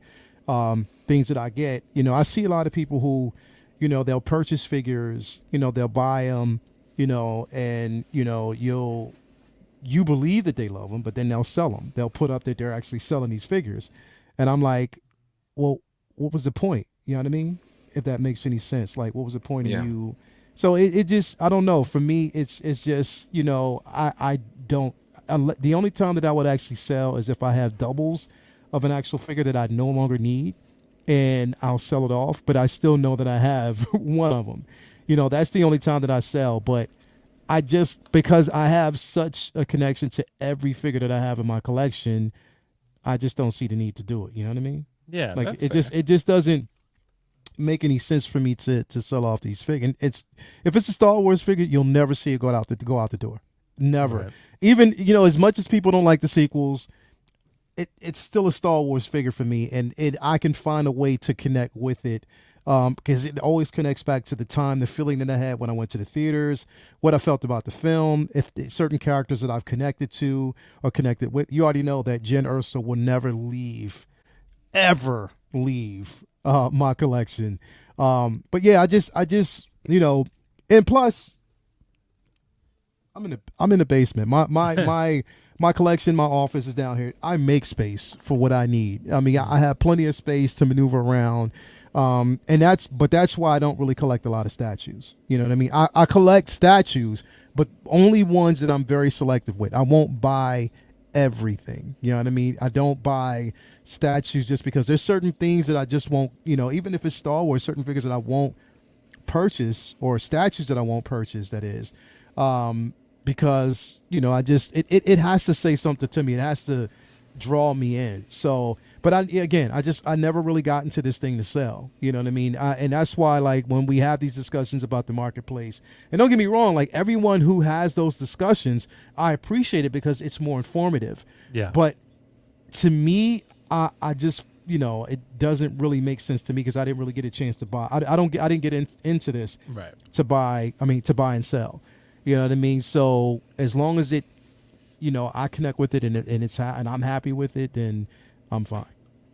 For sure. That's a great outlook, though, for sure. Yeah. So for me, I just run out of space. And sometimes I fall out of love with something, too. Like, I'll love it at the time, but then maybe it starts to look dated, or maybe there's something else I want more. There's so much good stuff coming out. And I'll give you an example. Yeah. I actually looked, and this is probably going to be a sin to a lot of people, but I actually looked at Hella, and I was like, should I sell? And then I took the figure out of the cabinet, and I looked at it, and I moved it around, tinkered around with it. I was like, yeah, I'll just put it back in. Right. Because there was no reason for me to. It's a beautiful figure, bro. And Toya wouldn't have let you. Yeah, no, she wouldn't. Toya would have said, hell, she would have vetoed that one hard. No, yeah. I got smacked. I know, right? You get smacked on that one. No titty cookies in this house. Exactly. Hey, Kiko, did he tell you guys about? We'll talk about that. Yeah, I'm gonna have to pull up a picture if I can find it. But Kiko, sorry, go ahead. So Kiko, what about you? Do you sell often? Like, what if you do? What kind of determines your selling habits? Yeah, I have a lot to say on this. I'm going to try to keep it, relatively short because there are other things to talk about. I've done a video about these things before as well. Yeah. So if you do want to ever check that out, if anybody wants to check that out, feel free to. But do I ever? It's like you said, is that so many people have this desire, I think, especially in the world of social media, and I think, Will, and you and I have talked about this a little bit as well, this desire that, oh, if someone's got this, I need to impress people online that I got it too. And the reason a lot of people sell is kind of what everyone is saying here, is that you just have no love for this character. And it gets to the point where when you do bring it out and you start messing with it, you're like, oh, I remember why I got this in the first place. Yeah. But there have been, and I'll admit, there's some times where I've gotten some figures and I've moved. I keep a spreadsheet of all the figures I have, what I paid for it, when I got it, and what it's currently going for. And I keep track of that stuff so I know, is this the time to sell it or not? This is not an investment opportunity. If you want to invest in something, put it into something that you can actually make money on. This is a hobby. This is exactly what it is. And so you should never get into this game as like, oh, this is my retirement here. That's never a good idea. Mm-hmm. But when you hold a figure in your hand and if there's no connection to it, it's time to move it on. But you should never get to that position in the first place. Exactly. Don't get things that, I got it because I saw some dude review it, or, hey, I don't want to miss out on this. This could be worth a lot of money later one day. Another bad choice. Yeah. When I decide to sell, because I knew that with my finite space and some of the things I had, I'm really tied to my Dark Knight figures, the actual Christian Bale franchise. But I also had an opportunity originally. So this dude gave me all the Justice League figures, and I was like, okay, well, I guess I'll start a DC shelf and all this stuff. And so I had all these DC figures and was accumulating DC figures that I really did not have an attachment to. I'm not a big fan of the Justice League, and so I have Superman and Wonder Woman, all these figures, and I just didn't care. And so when they announced Cyborg, I'm like, now's the time to do it because everybody wants these figures. Yep. And so that's when I decided to sell them, is if it's going to make sense. I was like, okay, I don't have an attachment to this and someone else definitely wants it. Now it's time. And so I do that sometimes, but kind of what everyone else is saying here is that, put things into your collection that actually mean something to you. That way, when people come up and say, "Oh, can I see your collection room?" Because this is, I joke about it with we host a lot of parties at our house, and we love doing. We have some ragers. I'm sure telling you what, but we have some ragers. But everyone, this is my party trick. Ragers. Some people can sit there and shotgun beers and all kinds of stuff. This is my party trick. People come up here and they're like, "Oh, wow, I want to see your collection," and I want to be able to give a story as to why each piece is in there, not because, well, I got this because I might not be able to get it later. There needs to be a story to your collection and why you have it. And so that in a nutshell is, when do I sell? Is if I don't have any attachment to it and it's time to go, because I want there to always be something attached to each one of my figures. So that's it in a nutshell. No, I think that makes sense too. And I think, I don't know if you guys have noticed this too, and Drew, I don't know if you can speak to this. Like, if you have a figure and you forget that you have it, that's the time, I think. Yes. Where, like, I've done that before. Like, I was like, oh yeah, I do have that. Like, that's something for sure where you need to, in my opinion, move on from it. So, do you guys have any of that happen often? To me, actually, no. There's one figure that I have that I only remember that I have it when I open the cabinets. That is the Hawkeye, the Age of Ultron. Oh, okay. Yeah. But I don't have it displayed and it's inside the box. But I don't intend to sell it. Actually, I offered it to my son last Christmas. Oh, nice. But he's not in the right age to play with it, because once he opened it, he broke one arrow, and I said no. You still need to wait a couple of years, and then you can play with it. He's on probation from that one. Yeah, he's on probation. Yeah, exactly. See, the least like figures that I have right now in my cabinet, as far as the least like for me would have been, and they are basically the First Order Stormtroopers, but they're companion pieces to other figures. So that's why it makes sense for me to keep them, because they are companion pieces. Who knows where they'll be in the next couple of years? You know what I mean? But I just, again, like, I don't buy figures unless I connect to the figure, which tells me that the reason why I got it is because I had, something about it. I had a love for it, and which tells me that I don't need to really, and there's I don't look at this as an investment. I look at it as nostalgia, and something that I love, plain and simple. And one of the ones that gets me, and not judgment by any means, but when you're scrolling through Reddit or Facebook and people have things that are on sale that they're putting up for sale that literally probably just came in that week. Why are you selling that in the first place? I mean, I look, they're like, hey, whatever the latest release is, it's usually up for sale. It's like, oh, why'd you get that in the first place then? I think, and that also ties into, the FOMO, and then right as soon as it's pre-ordered, you're like, oh, wow. And then you don't get hype about it, a year and a half when it finally does come out. But I mean, save yourself the deposit, save yourself the headache of having to sell that, as soon as it comes in, because I get excited when I get that shipping notification, knowing that it's coming, and I'm not thinking about any time where I want it to move out of my collection. Now, there's certainly some times where some will come in and I'm like, oh, wow, this wasn't as great a figure as I thought it was going to be, but I still love it. My Grievous that I have there, I'm like, it's not the greatest figure in the world, but it's a Grievous figure, and I love that he's on the shelf. And so I'm never going to get rid of that. That's perfect for me. Right. Yeah. Definitely. Yeah, I think so too. I mean, and it really just depends. Every collector is different, but I think you're right, Kiko. I think all three of you guys hit on the good point about, if you're a reviewer, maybe it's a little bit different because you can't keep everything. Like, I know Dante, who might be joining us soon, like, he can't keep everything, so he'll sell some of the stuff he gets that he doesn't want to keep, right? Because if you're doing it as like a job, or a hobby, so to speak, a passionate hobby where you're reviewing a lot of things, you're buying them to review, then that's a little bit different. But if you're just the average collector like the rest of us, then for sure. I mean, we've all done it though. Like Hugo said, no judgment here. We've all done it. We've all bought in on the hype. We've all succumbed to FOMO. We've all done it. Sometimes we still do it. Trust me, we all do it. There are things that I want that I'm like, I never really wanted that, but it's at a good price, or maybe everyone's talking about it. I'm like for example, Alita, right? Yeah. Alita's a really good figure, and I liked the movie. Like, I gave it like an 8, right? I liked the movie. I enjoyed it, but I always see Alita. She's at a good price still, and I'm still tempted by her. But I don't love Alita enough, I don't think, to buy that figure. Then so I've always resisted. Same thing with Hellboy. Hellboy is the same. Yeah, Hellboy's the same. The movie's terrible from what I heard, but the figure's amazing. The figure's amazing, and the accessories that come with it. Alita is this because, like I said, I mean, I've been a comic book fan. I've been a graphic novel fan since birth. And I've always loved the Alita Battle Angel books, just the IP. So, when that movie came out, did the movie do the books justice? No. I'm not going to say it did, but I still loved it. I loved the attempt. The figure, bro, it is phenomenal. Like, literally. Had to be like almost a figure of the year for that, for that year. I think it was like, 2020? So yeah, I mean, and I love it that much. I have a connection to it. I have no reason to sell it. Hellboy, having a chance to get that at the price that I got it at, and it's a phenomenal looking figure. You know what I mean? I love it. I mean, I collect figures for its uniqueness. Now I know that, you got Hellboy, and I mean, you got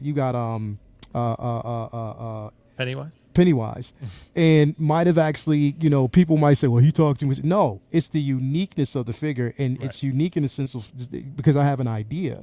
It starts with the idea, and then if you get the figure that suits the idea, then I'm like, okay, I'm on point. I'm going to pose him with Deadpool because they both break the fourth wall. You know what I mean? So it makes more sense for me to play around with that. So as I told you, I got my raincoat in for Deadpool. I'm good. It's going to be so funny. It's going to be funny. It's going to be incredible. But it's the vision that I see for the piece. So that's what, again, I mean, if you have no connection to it, don't fall victim to it. Don't do it just because we talk about it and we have these conversations and say that we like these figures. So sometimes, and we all talked about it before, you see in certain groups, the first thing you hear is a person pop up and say, oh yeah, that's day one pre-order. Oh, I got this or I got that. Right. Okay, cool. But do you have a connection to it? Are you doing it because you really like it? Or are you doing it because someone else, or you're seeing Chinese whispers about this figure, it's in passing conversation, or it's because that person who owns the channel, got the figure and you're watching their reviews and stuff like that, which I'm not knocking the reviews, you know what I mean? It's just a simple fact that, are you falling victim of what they're telling you to do? Or are you using your own judgment and getting something because it really connects with you first? So yeah, peer pressure can be a bad thing. But that's a great point, Lael. So I have a really good question here from Hector. Thank you so much, Hector. Is it safe to store figures back in the box? Joel, you talked about this with your Hawkeye. Is it safe? Like, is it okay to put figures back in the box?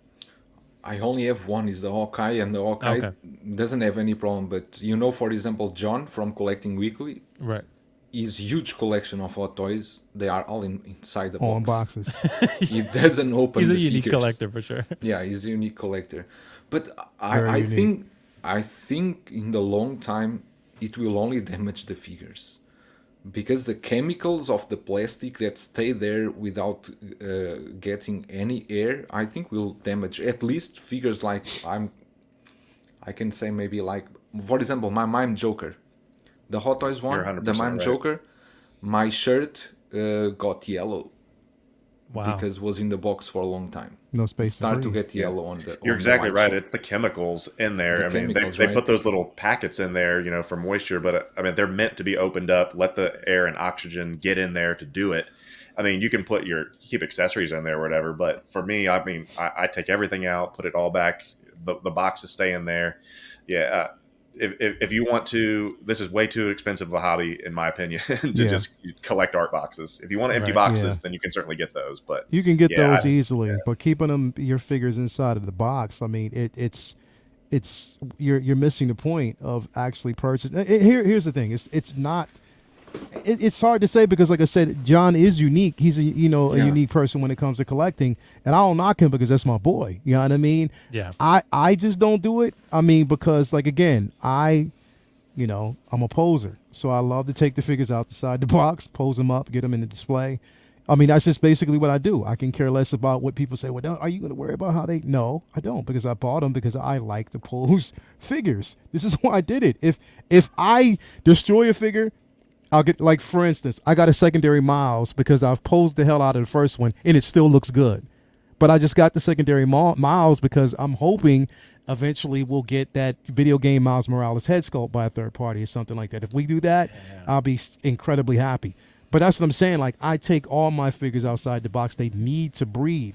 Those little packets that are inside the box, they're put there because of transport. Like, when these boxes and these figures are shipped, sometimes they're shipped under terrible conditions. And of course, those packets help to preserve moisture and stuff like that. But once you get it, you take them outside of the box. So, for those to each his own. Me, yeah, I got to take him outside the box. Come on, man. Yeah. Nah, stop. Well, Dante, happy for you to join us, man. The Man Hot Collectibles in the house. I know you were guys. having a rager like what Kiko has at his house. So, How you doing, guys? Nice to see you, Lael, Hey, Kiko, Joao. Hey, Will, how are you? Everyone watching at home. Good evening. It's actually snowing today.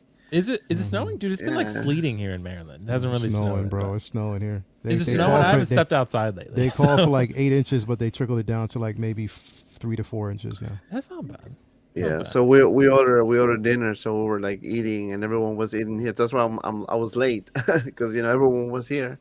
It's Oh, kind of hard to it's all tell good. people, okay, hurry up. It's all good, man. It's You all know? good. I know I came to you last minute too, but Dante, I have a really good question for you as the last person to talk about this topic. Then we'll move on to the next one. So deciding to sell, I talked about how you with reviewing things, sometimes you'll sell figures that you don't intend on keeping, right? How do you decide what to sell and what not to sell? Like, what's your motivating factor there? Well, simply if I don't like, let me rephrase this. If I get a figure just for me to review it, and let's say I don't have any other figures that are gonna be part of the pack, I just sell it, because Right. I don't have any emotional attachment to it, right? I think when I get Star Wars stuff, it's much harder for me to get rid of it, because I love Star Wars, so everything that I get Star Wars is hard for me to say, you know what, it is a trooper. I know we're gonna get troopers eventually, so goodbye. But if it's like a main character like Luke, Ahsoka, Han Solo, those definitely I'm not like. It's difficult for me. I'll find the space even though I don't have space. It's really difficult, like to decide. No, and then when if you are maxed out on your space, you need to make tough decisions. What are you gonna keep? Because if you don't have space, where are you going to put your figures? I know you guys were saying about having the figures in boxes. Everyone is free to do whatever they want or whatever they feel is best. Me personally, I agree with Elle. I'd rather have the figure out of the box and display it rather than keep it inside, unless it's brand new sealed and I didn't open it at all. That's Right. the difference. But as soon as you opened it, it's a different story, right? Yeah. So you make the decision whether, okay, what do I need to sell now in order for me to get more space, to get more figures, So that's what I do. I have to make tough decisions sometimes. Yeah. And it's not always easy though, but It's not. It's hard to let go of some things. Like I think I told John Day I sold my Iron Studios Mando quarter scale, and I didn't really want to let go of it, but I knew I needed space for other things coming in, and also it was a good offer, so I was like, let's just go ahead and sell it. And there was some things that I wanted more. But on that note, Right. brother cousin Space Pimp, thanks for joining us. Space Pimp is in the building. What's up? Space Pimp is in the building. What's up, everybody? How y'all What's going doing? on with you, Dude, Daddy-O? What's Dude, going thanks so on, much for brother? joining, brother cousins. On sake of time, I'm going to answer some super chats real quick and move on to the next topic, just because we've been on this one for a little while. But brother cousins, thanks. You and Dante, man, you guys are true MVPs. Joining in the clutch time. You guys are showing up. Carlos, thanks so much, Carlos. Carlos is trolling me. All my figures in the box. I only display brown shippers. Yeah, man, you're a true collector. You're a true collector. Hardcore right there. Brett, the movie guy. Please keep Ares Poe Dameron in a damn box ASAP. Yeah, we need Ares to get a Poe Dameron. We all need a Poe Dameron, really. But guys, here's another good question, right?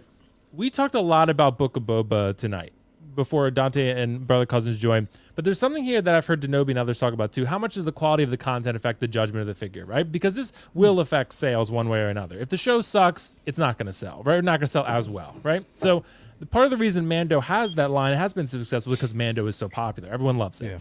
Yeah. Grogu came with every figure. I'm surprised it didn't come with the Batman 2-pack with Superman. Like Grogu's with everything, right?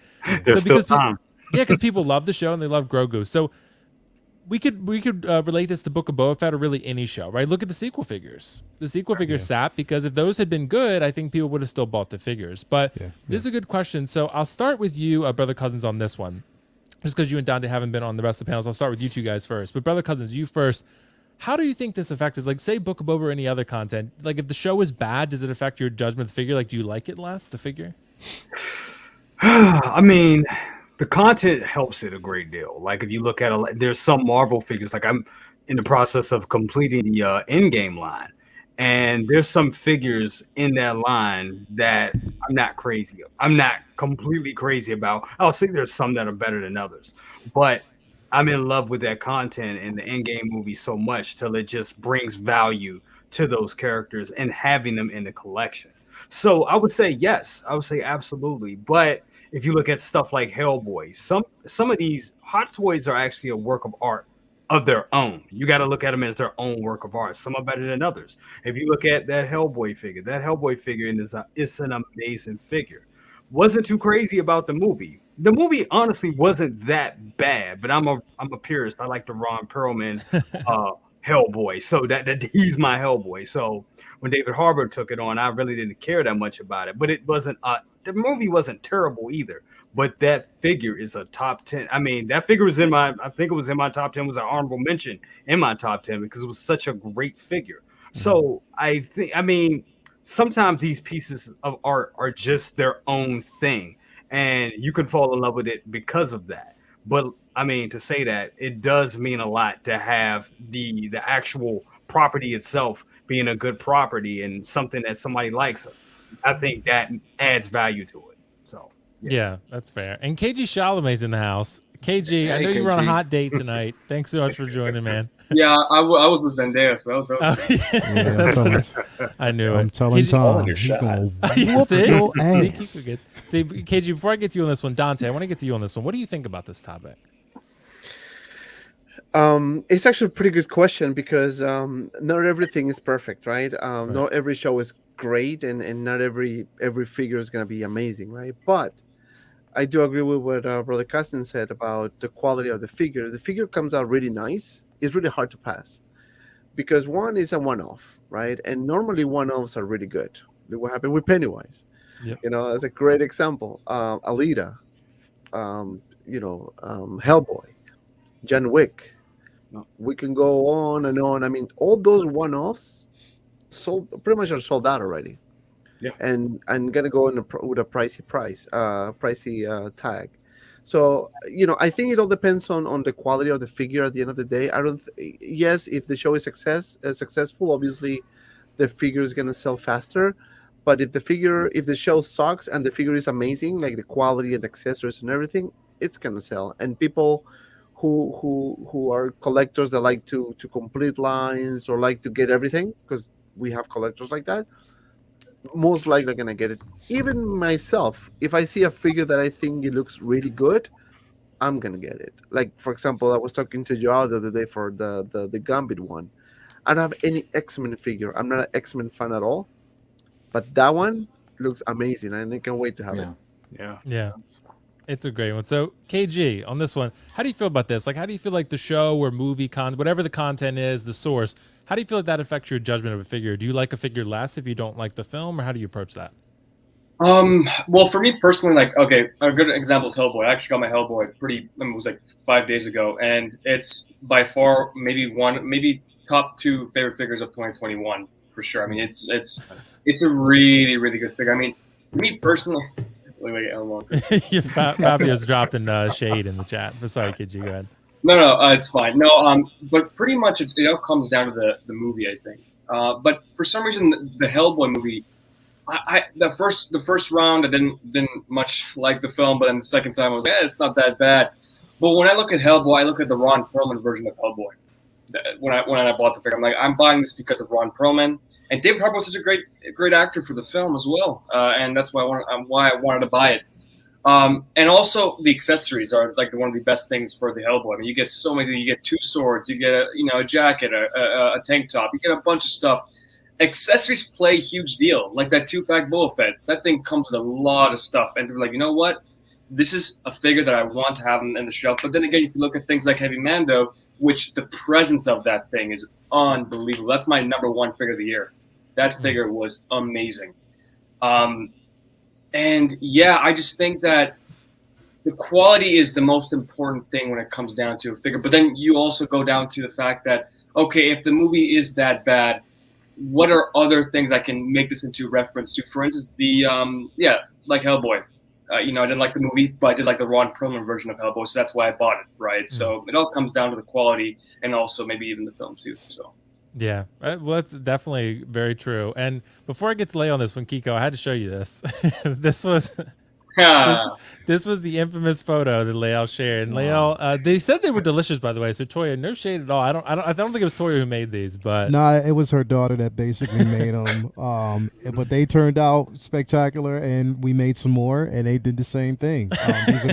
Then this is going to be the holiday tradition each year is the holiday titty cookies. So basically, hey, Santa wants my us to grandma used to make these, not quite this explicit, but my grandma did make these, and I know how good they do taste. Exactly. And so if these taste as good as those look, if you know what I mean. Bro, trust me.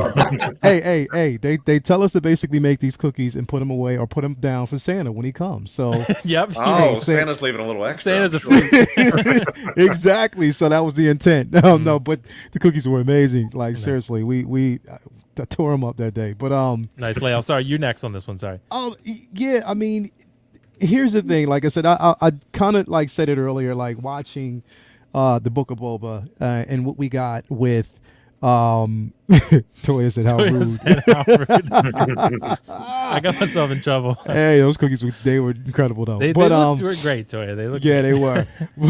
But it literally, like I said, we talk about how Book of Boba hasn't lived up to the standards that we projected, or we our what we want as or what we should have from Boba itself. So our intentions, or the intentions that they're trying to relay on the show itself, has affected a lot of people. I mean, this has been a very divisive show so far. What we got with that, Boba Fett on the throne, a lot of us, when we saw it the very first time, was like, you know what? No question about it. I'm getting it. It's incredible to have both him and Fennec, on that throne is going to be incredible. We got the season, and we see him carrying around his blaster. Not once has he fired it. Not once has he fired this blaster. That's a good point, actually. At all. He just carries it around. He puts the armor on. He takes the helmet off. Everywhere he goes, he gets his ass whooped. He's back in the bacta tank. Basically, it's like, yo, why do I need? In my sense, it's like I'm thinking about it. It's like, yo, why do I need this figure? Yes, I can use Fennec because I can use Fennec, and it'd pair well with the 2-pack from Mandalorian. Because basically that's the first time we saw her. But I know I'm still going to get the throne, the Mandalorian with the throne.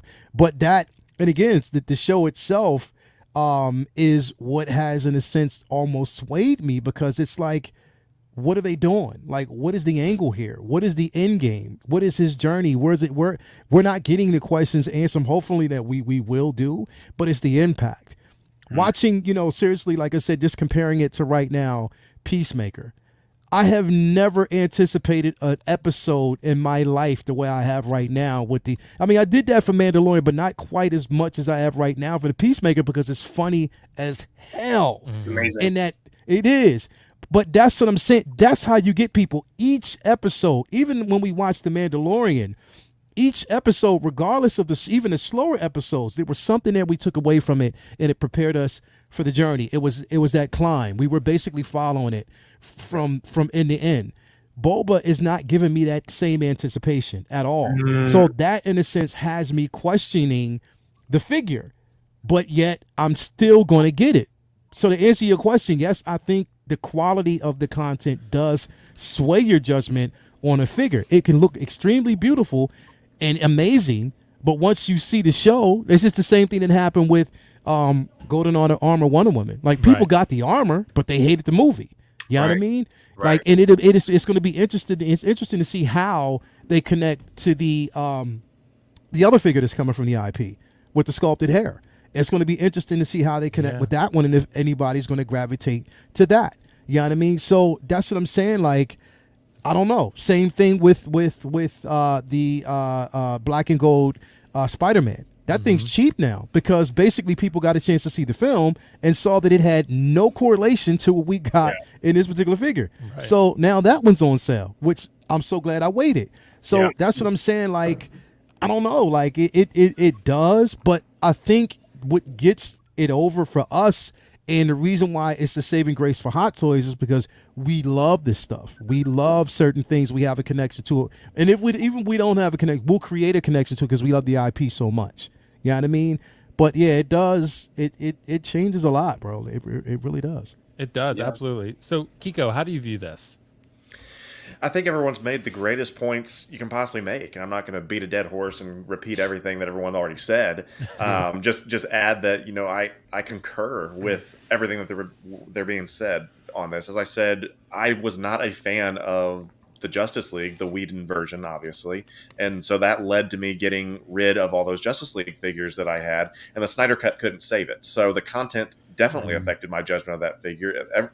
Most people would say, that Superman, from and some of the other figures are some of the best ones out there. I mean, I loved that Aquaman, but there's no attachment to it because it sucked, in my opinion. Same thing with the sequel trilogy figures. I got rid of, the Hobo Luke. I got rid of Last Jedi Kylo. The only sequel figures I have, because the content sucked, but the figure was so good, is Rise of Skywalker, Kylo and Rey.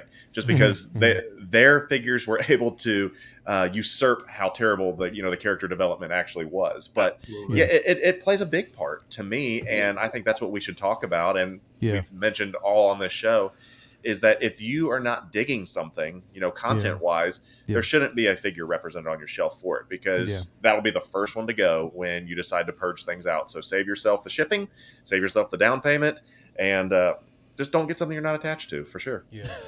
Optical, is that a hot dog in your hand? Hey, you know it. Leia, look at this motherfucker. Look I'm trying not to. Nope. I'm not doing it. Nope. Ready to eat my hot dog, man. You came prepared with a hot dog to the show, bro. I'm not doing it. Are you gonna eat? Are you gonna eat it? Or are you gonna cook it first? It's still raw. Okay, yeah, you can eat it though. Yeah, you can eat it. Optical. Before I get to you on this question, I want to hit Joao. So, Joao, how do you feel about this? How do you feel about the content affecting your judgment of the figure? Does it change anything for you? Was just like we talked before in the previous content about Batman Forever. I didn't like the movie, but I like the suit. So it doesn't affect, as long as you have some connection with the character. I think the content sometimes isn't that important. For example, like this Batman Forever, I'm going to get Batman and Robin, but it was a movie that I didn't enjoy that much. Yeah, definitely. And that film was definitely one that I wasn't a huge fan of either. I mean, it's pretty old, and Robin's crotch just threw me off. Like Robin, I don't know. We will have Enigma. We will have Enigma also. Would you say, Joao? We will have the Enigma from that movie. Mars Toys, a third-party company, is doing him. Oh, okay. Are they? That's the one I wanted to. That was a Dear Howard Chan the other day. That's the Riddle, right? The Jim Carrey. Riddle, right? Riddle, the Jim Carrey one. Really? Yeah. That's Mars pretty cool, Toys actually. Are doing that one. So that's pretty cool. So Optical, the question basically is talking about whether the content affects your judgment of the figure. So say we talked about the sequels or Book of Boba or whatever, or anything really good, like Mando figures are selling for a reason, right? Because the show is really good. So how do you approach this, Optical? Do you normally buy stuff from content you don't like? I do, I bought some stuff, but I think we tackled this earlier. It's easy to buy stuff that you don't like if it's like a one-off. And those normally sells out. But if it's something from a franchise, let's say DC, Marvel, or Star Wars, they tend to sit. And eventually they will sell out, and then we're going to be like, oh, it became a grail. But they do tend to sit. Even the grail ones right now, which is, let's say, Suicide Squad. A lot of people didn't like that. That sat on the shelves for a while. Even that Harley, which is a really good figure, that got discounted on Big Bad. So there's a lot. When it comes to like big franchises, like the Hellboys, the Alitas, they always eventually sell out. Because people can gauge, it's like, oh, it's a one-off. But it's like Star Wars, the sequels, they've been sitting still. They're still trying to get rid of that First Order Stormtroopers. Right. So this Book of Boba, it's a great figure. The Mandalorian, because I think this is what inspired this. Right. Question, right? Yep. The question is that's a good figure. The question is, are we going to have more? I think are we going to get a better Boba? Because let's say this Book of Boba just completely sucked, right? Like from top to bottom, let's assume the season sucked. That is going to be a more of a seller because he was badass on that scene. Right. So people are going to associate him in that. And then if there's any Book of Boba figures, that one's going to sit because you got options.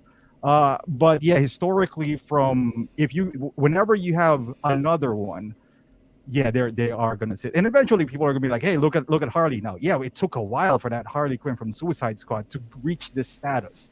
Right. That was discounted on Big Bad Toy Store to $200, and the retail was $250. Right. So eventually, anything sells out eventually. But yeah, to answer the question, yes, it does affect the quality. I mean, the judgment of the figure depending on the content. Okay. Yeah, and Carlos, thanks so much, Carlos, for the super chat. Dear Howard, we need a Boba in his robe.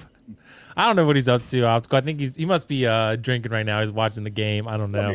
Yeah. Yeah, like I know. I was happy. By the way, Kiko is a Bengals fan, so he's excited because they won their first playoff game in like 30 years. So nice. Unlike who's the guy who likes J-Rod, maybe the Cowboys. J-Rod, Cowboys. Yeah.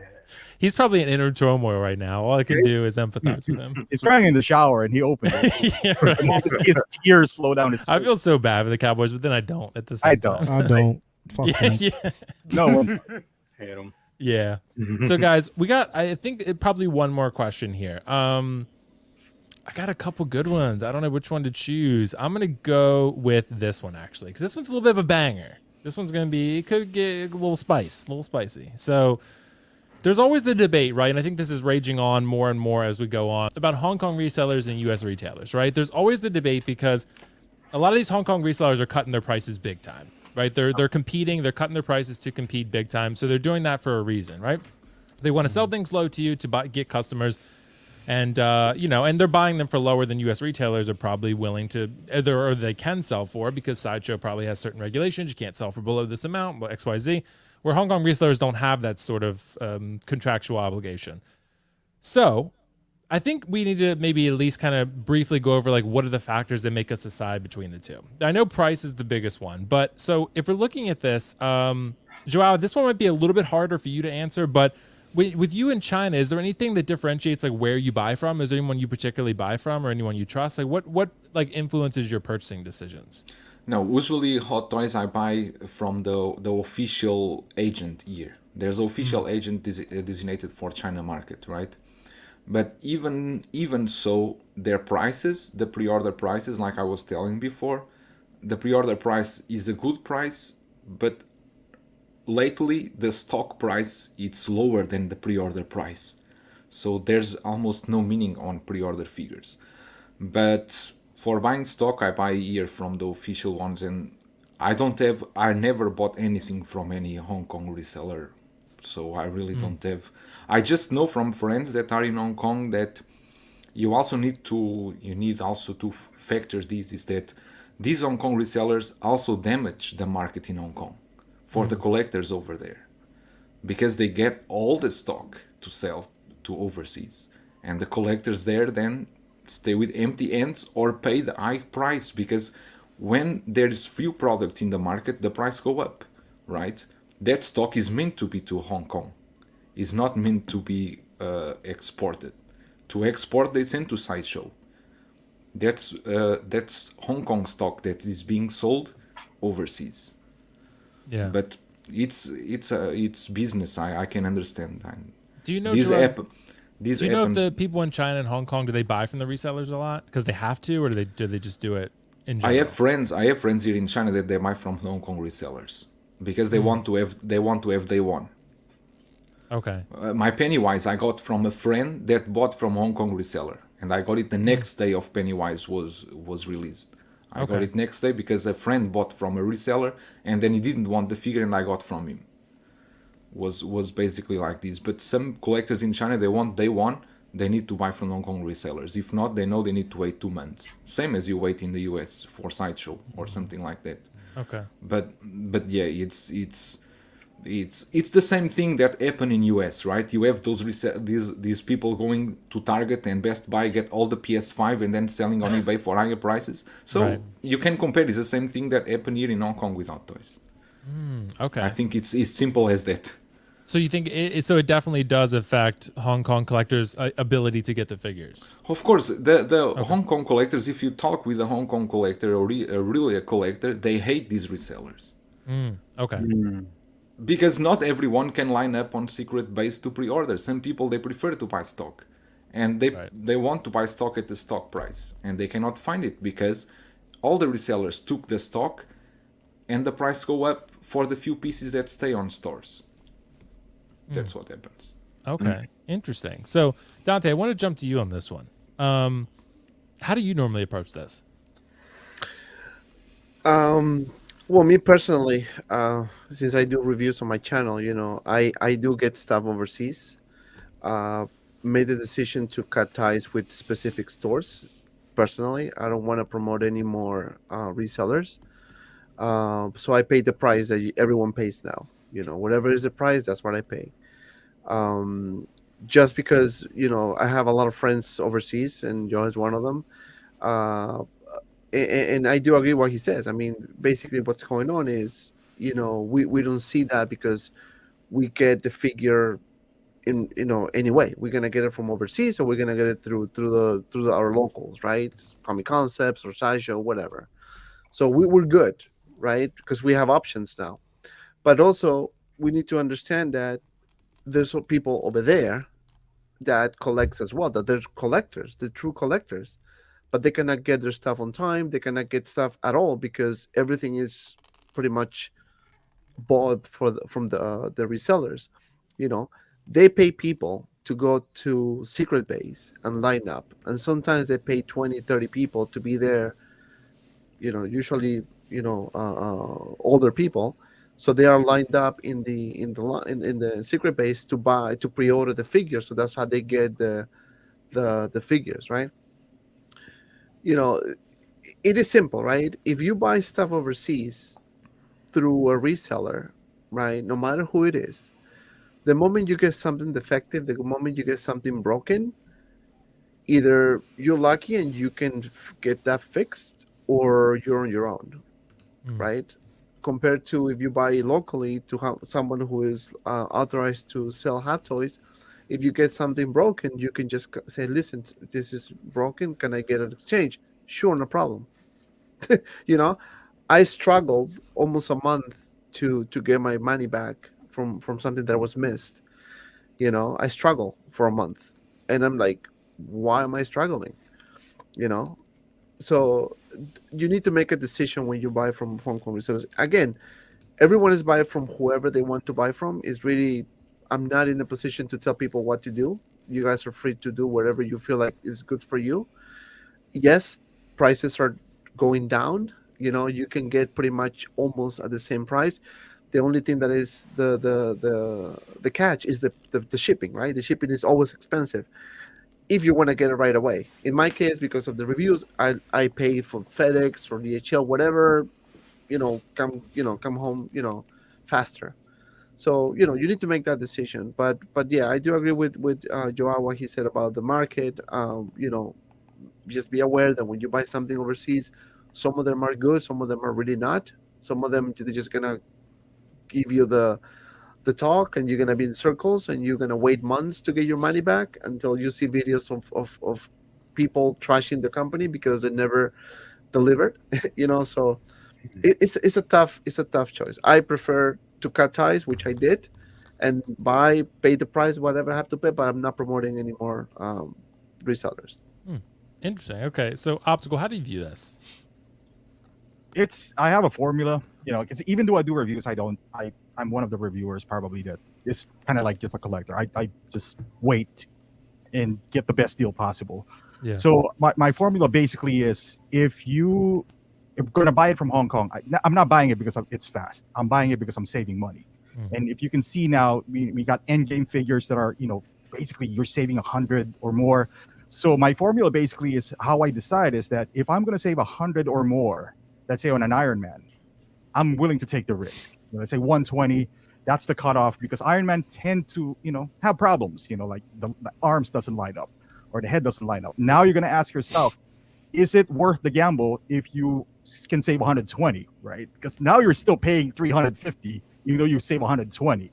That's still a lot of money. So I was in that predicament, this, Will, around 2 weeks ago. Right. And then I was just like, man, I save a bunch. And then I was just like, man, I think I made a wrong decision here. Because even though I save 120, I still felt uncomfortable doing it. Not because, it's reseller, not because of that, because of the company. Kind of like what Man of Hot is saying here is just like, man, I contacted them. Didn't get a reply, and they were like, because they changed the date from January to March. And I was like, dude, how would you determine when I pre-ordered this? I mean, knowing this company, I was just like, I'm gonna be out of the range here, and keeps getting pushed back, and whatever the case is. So sometimes, is it worth it, right? Like, so now I'm eyeing, for example, Flash. I always wanted to get Flash, and if I get it from Hong Kong, I'll save like $40 or something, or 50. You got to ask yourself, is saving $40, getting it from Hong Kong, worth it than getting it from, for example, a local retailer?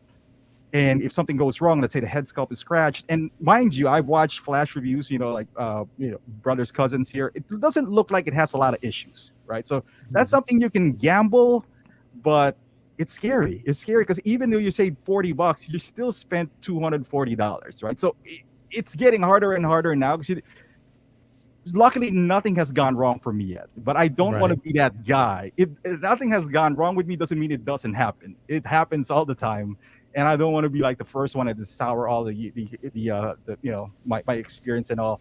So I mean, to answer the question, if it's Iron Man, it has to be 100 or more. If it's not Iron Man, do your research, see if there's no issues with a figure, and then decide for yourself, is $40-$50 savings enough? That's what, like on a 300 figure, that's around 20%, something like that. So saving that, that's where I kind of decide where I stand, whether it's like Hong Kong or US. That makes sense. So what about you, Kiko? How do you approach this?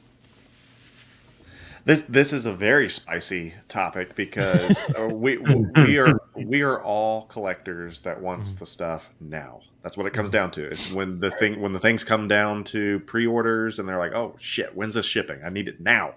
And it's as soon as those blogger photos come up and we know that they're available, immediately people start running to say, when can I have this in my collection? So kind of talking like what Boba Fett said, I'm loyal to no one but myself, and so like I don't have any promotion or anything one way or the other. But when it comes down to speed and availability, and desirability, when I have to have it. For example, the Tank Commander, that's one that I have pre-ordered on Sideshow, and it'll come when it comes. No big deal. That's not an absolute must for my shelf presence. When it came down to the Boba Fett 2-pack, that's what I needed right now. And one of the things I do is kind of like what everyone else was saying, is that don't be the first person as soon as it comes available and immediately buy it. Watch the price, because sometimes they go up, sometimes they go down. And one of the things I got burned before. I got burned on Rex. I'll just be honest. Is that I was one of the first ones to get Rex, but literally the next day, like, he dropped $100, and I'm like, what the fuck? And I got super pissed and messaged the person that I was getting it from, and I was like, what the fuck? They're like, yeah, we just kind of do this by market value, and I'm like, okay. So either way, but when it came to Boba Fett, there was Christmas sales and things going on. I think most people were doing that. And then I kind of looked at it. When am I going to get this from Sideshow? I'm not going to wait. And between the shipping, I did the math in my head, and I was like, this makes sense to where, and that's also, you're not paying sales tax either, depending on where you're getting it from. I'm here in the States, and so I'd have to pay sales tax for a Sideshow, and here in Tennessee it's 10%. So that's a lot. Yeah. So when I'm looking at that Boba Fett 2-pack, it's retails for I think $4.90 or whatever that is on Sideshow. I mean, that's $50 in tax alone. And so when I start leveling that out, and then I was like, okay, plus shipping is going to be this. If I get it from Hong Kong, and here's my options, I was like, okay, it's going to be a little bit more, but I'm going to get it right now. And so that was my big decision when it comes to deciding if I want to use the resellers or the U.S. retailers. And the last thing I'll say about that, I think the main thing is that if you're patient and you want to get it from an authorized retailer, that is the best place to go, because you'll get it for the best price. And you'll get the guarantee that if something is wrong, you're covered. There is no risk whatsoever at all. So as collectors, we want things right now. And that's the one issue that I struggle with, because, I want to fill my shelves. I want to see these things. So if you can deal with the waiting and you can deal with, your patience, then yeah, I mean, you can definitely make out pretty well. But that's my philosophy. And there's no right or wrong way by any means. Yeah, absolutely. So Leo, how do you approach this? I mean, again, I'm not a reviewer. I mean, I just, like I said, I do pose videos, and I just leave it at that. I kind of took myself out of the reviewing portion of it. So which means I don't have to have a figure day one. You know what I mean? If whenever it comes, I take it out the box, whatever. But like Kiko said, there are certain figures that I have to have day one. So knowing that, I always plan ahead. I've done that with pretty much, all the figures that I have so far that I've gotten overseas. I mean, I know people aren't basically, there are, some people on the panel that aren't really a fan of payment options. I am, because like I said, it did help me to pay off certain figures ahead of time. So once it drops, I'm good to go. They're just going to send me my figure and I'm good to go. I don't have to worry about anything. Also, I do look at the simple fact that, okay, we're in a state of the world, the pandemic, and with the shipping situation that is still happening with Sideshow. I guarantee you that, how many of us within the past week have probably gotten notification from Sideshow about delays on certain figures? There was that delay on Miles, even though I got it. Into the Spider-Verse Miles, I do actually have it on order and paid off from overseas, but I had one that I had through Sideshow, and I got the notification that it was, delayed. So how many more delays we're going to receive? Quite a few. And that's not even, and at this particular point, we're all going off, it's a guessing game, it's estimation. We don't know when it's going to actually be available. Some figures that we were supposed to have this month, we probably won't receive or see until May. You know what I mean? So when I'm looking at that, and on top of that, sales tax, shipping, and the simple fact that a lot of these figures, there's figures that are on Sideshow right now, that holograph or hologram or see-through Iron Man. The Mark IV. The Mark IV, yeah. That thing is still priced, but overseas it's cheaper. You know what I mean? So it's like Sideshow does not mark down their figures at all. I mean, I don't care what anybody says. They won't. They'll probably give you a discount code that only lasts for like maybe a few weeks or a few days.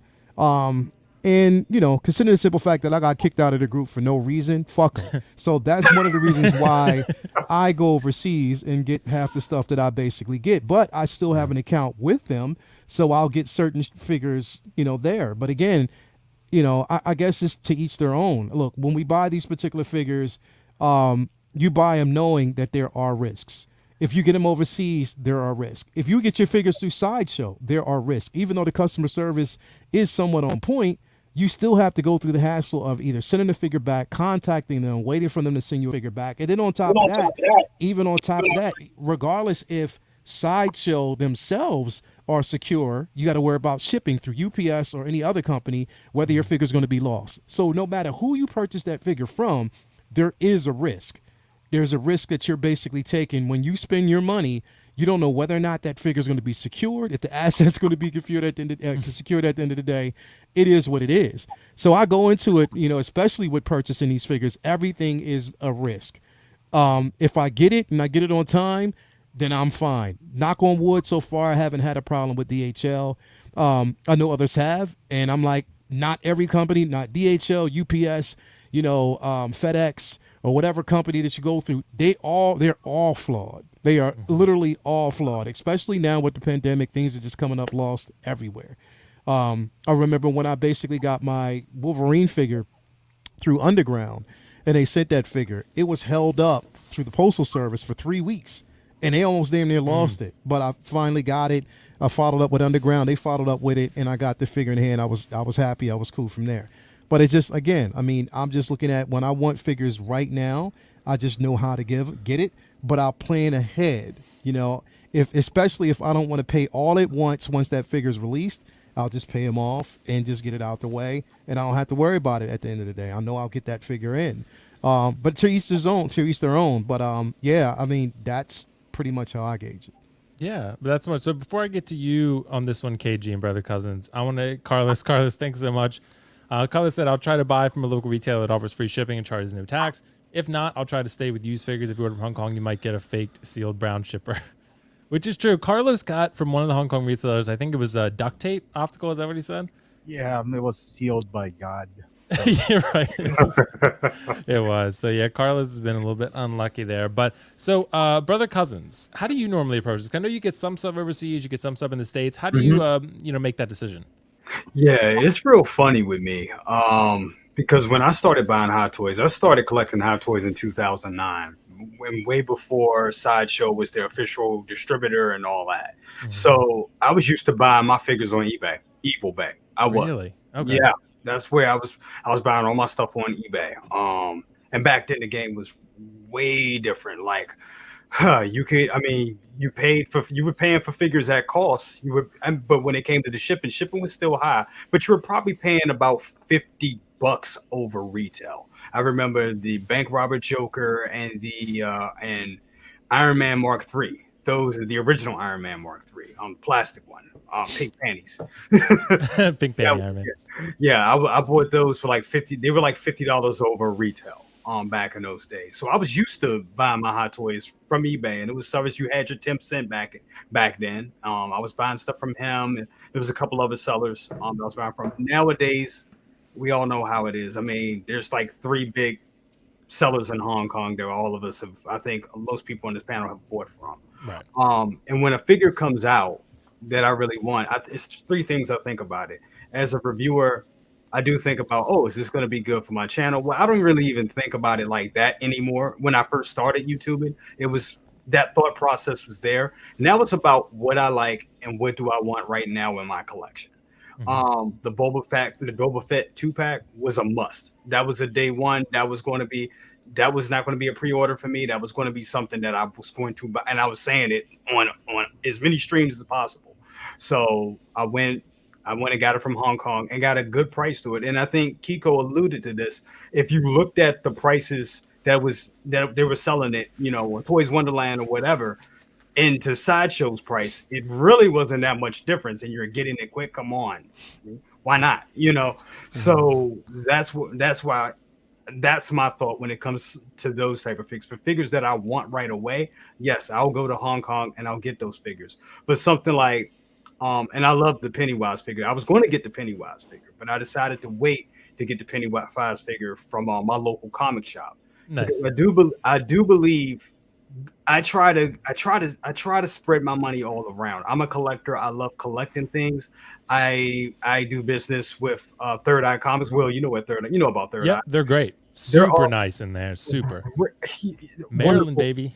Merlin. A wonderful company, a wonderful comic book company, comic book toy store. So I go there, I do business with them, I buy stuff from them, and sometimes and I'm waiting to get Pennywise actually from them. So I have credits and stuff there with them as well. I have credits and stuff with Hong Kong retailers as well. So I mean, I know people get into a thing like, you want to be loyal to this company, you want to be loyal to that company. Money talks, bullshit walks, and that's and that's what it is at the end of the day. So if you want something bad enough, you're going to pay for it. I wanted the Boba Fett 2-pack. I probably paid about $50 or $60 over it. Then I would get it from Sideshow. I wanted it, and then there it is. Now there is a dark side to that. I was the same way about Iron Patriot.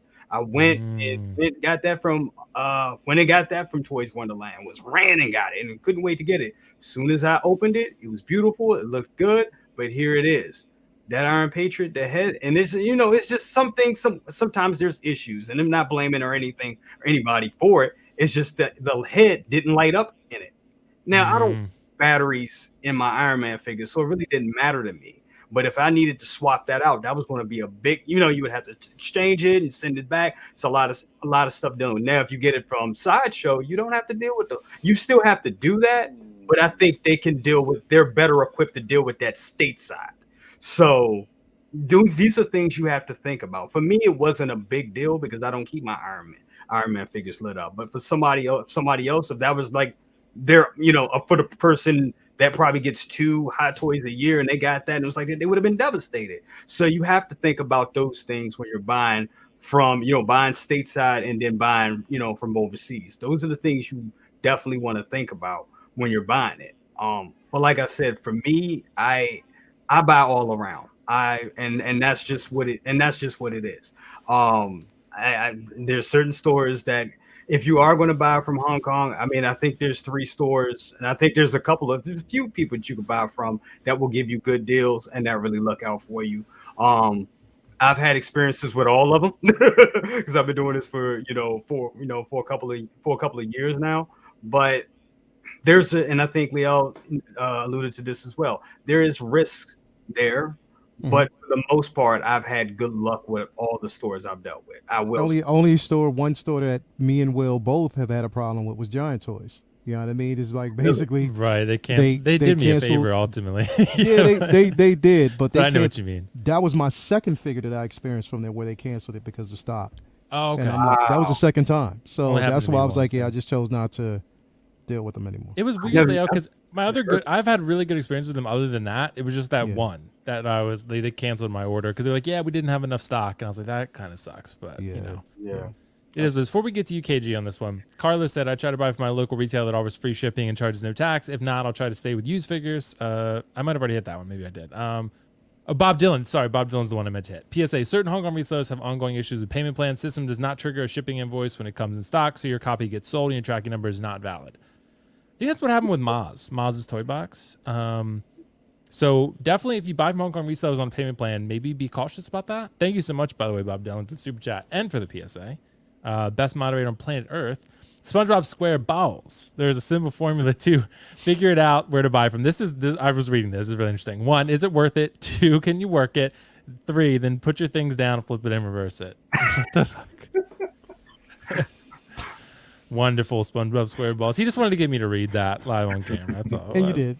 I know. I fell right into the trap. I'm a sucker for $10. I'm basically just a whore for $10. So it's fine. So KG, fill us in on your mindset, bro. How do you approach this? Hong Kong and US? For me, it's always US.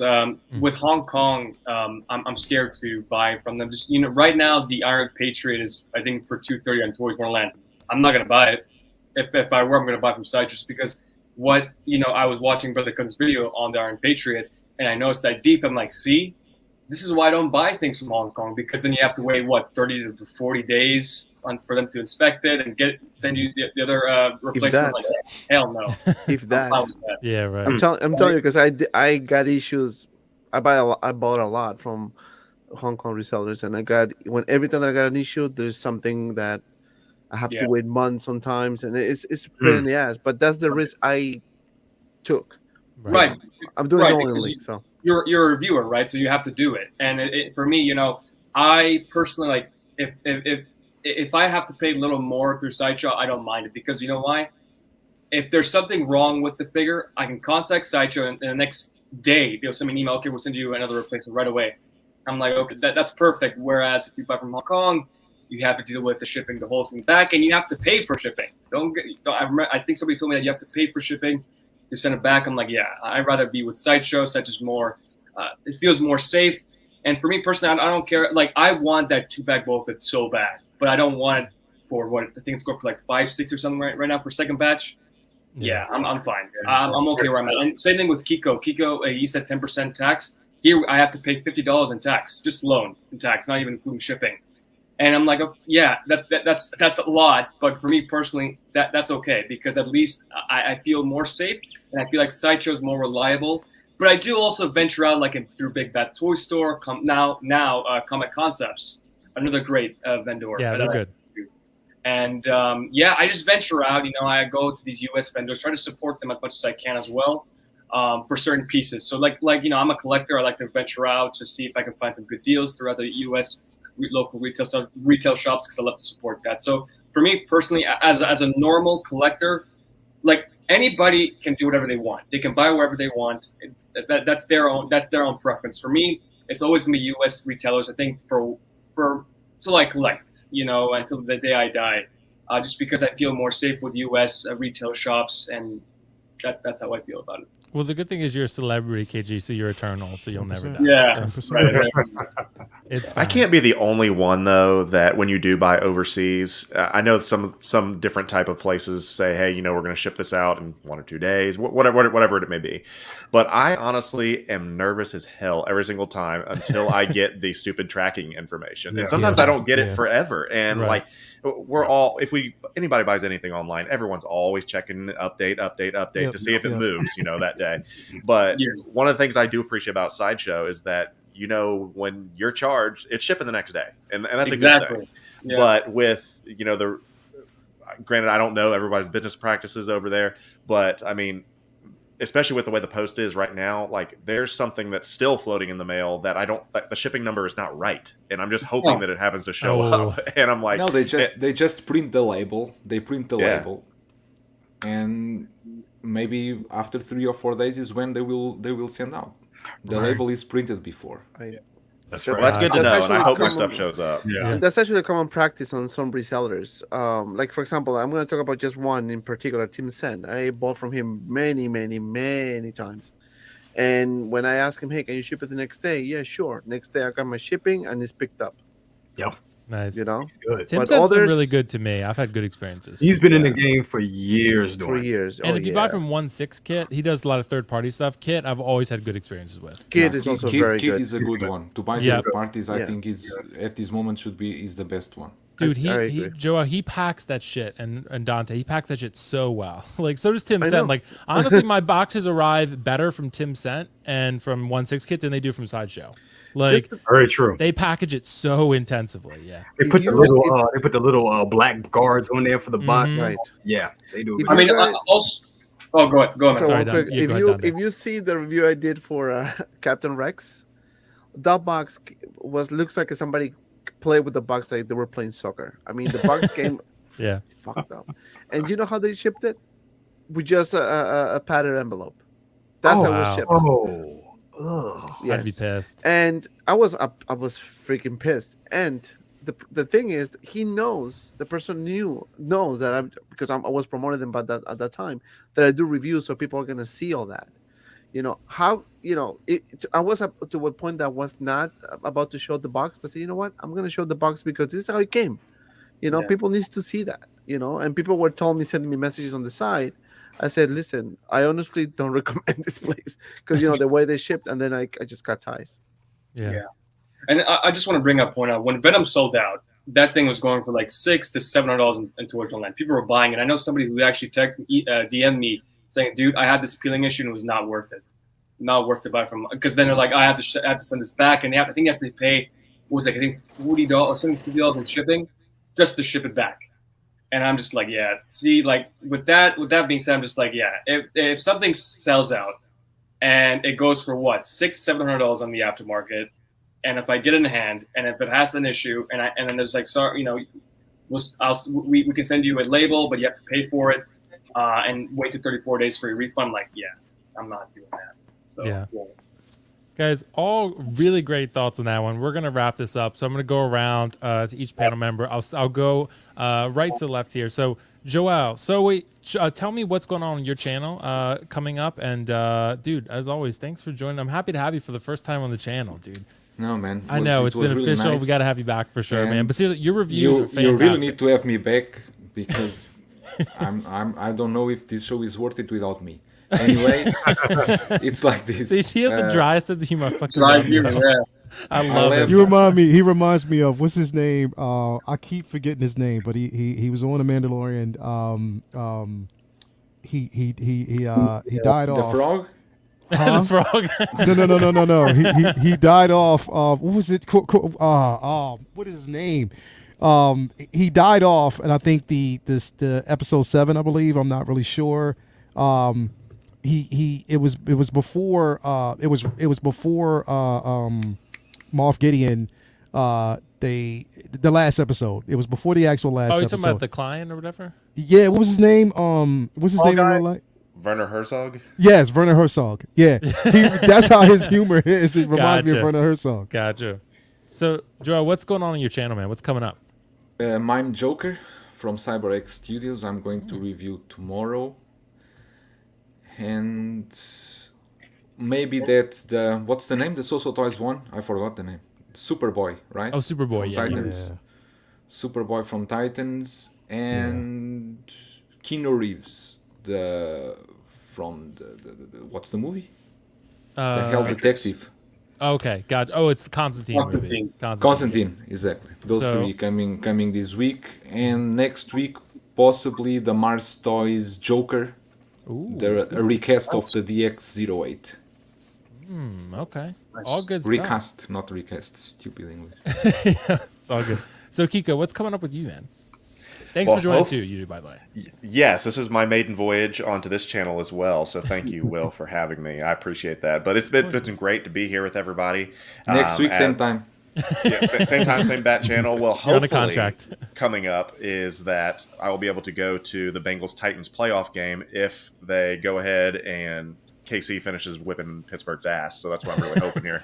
But yeah, I hope to go to that. But as far as the content goes, I do have a YouTube channel. There's not really any rhyme or reason. I just talk about shit, whether it be resellers, whether it be resale prices, price points, things like that. But the thing I like the most, if you want to call it that, is my Instagram account, because I do the toy photography and stuff. I really like doing that. So feel free to check that out at Kiko Collects, and trying to add more pieces of the collection actually onto Instagram, as opposed to it just being photos of things I take. So come say hi, and Will, it's been an honor and a privilege. Oh dude, thanks for joining. But yeah, Kiko does some seriously great photography. So Leo, I know you, if you haven't already, check out his work and Optical. I know you guys would really love it. So seriously, I see his stories, I'm like, damn man, you make me want to go and pose my figures again, honestly. It's seriously incredible. So really good work, Kiko, on that for sure. So Brother Cousins, my fellow Marylander, dude, thanks so much for joining. Thanks so much for joining last minute. I know, like I said, you guys are the true MVPs. So what's coming up on Brother Cousins Toys Reviews? Oh, man, thank you so much for having me. I just dropped the Boba Fett. I'm looking at notes. I just dropped the Boba Fett review. That's doing real good. Love that figure. Love posing that figure. I'm still back here playing with it. It's ridiculous. Just did that. The I Want Rex contest continues.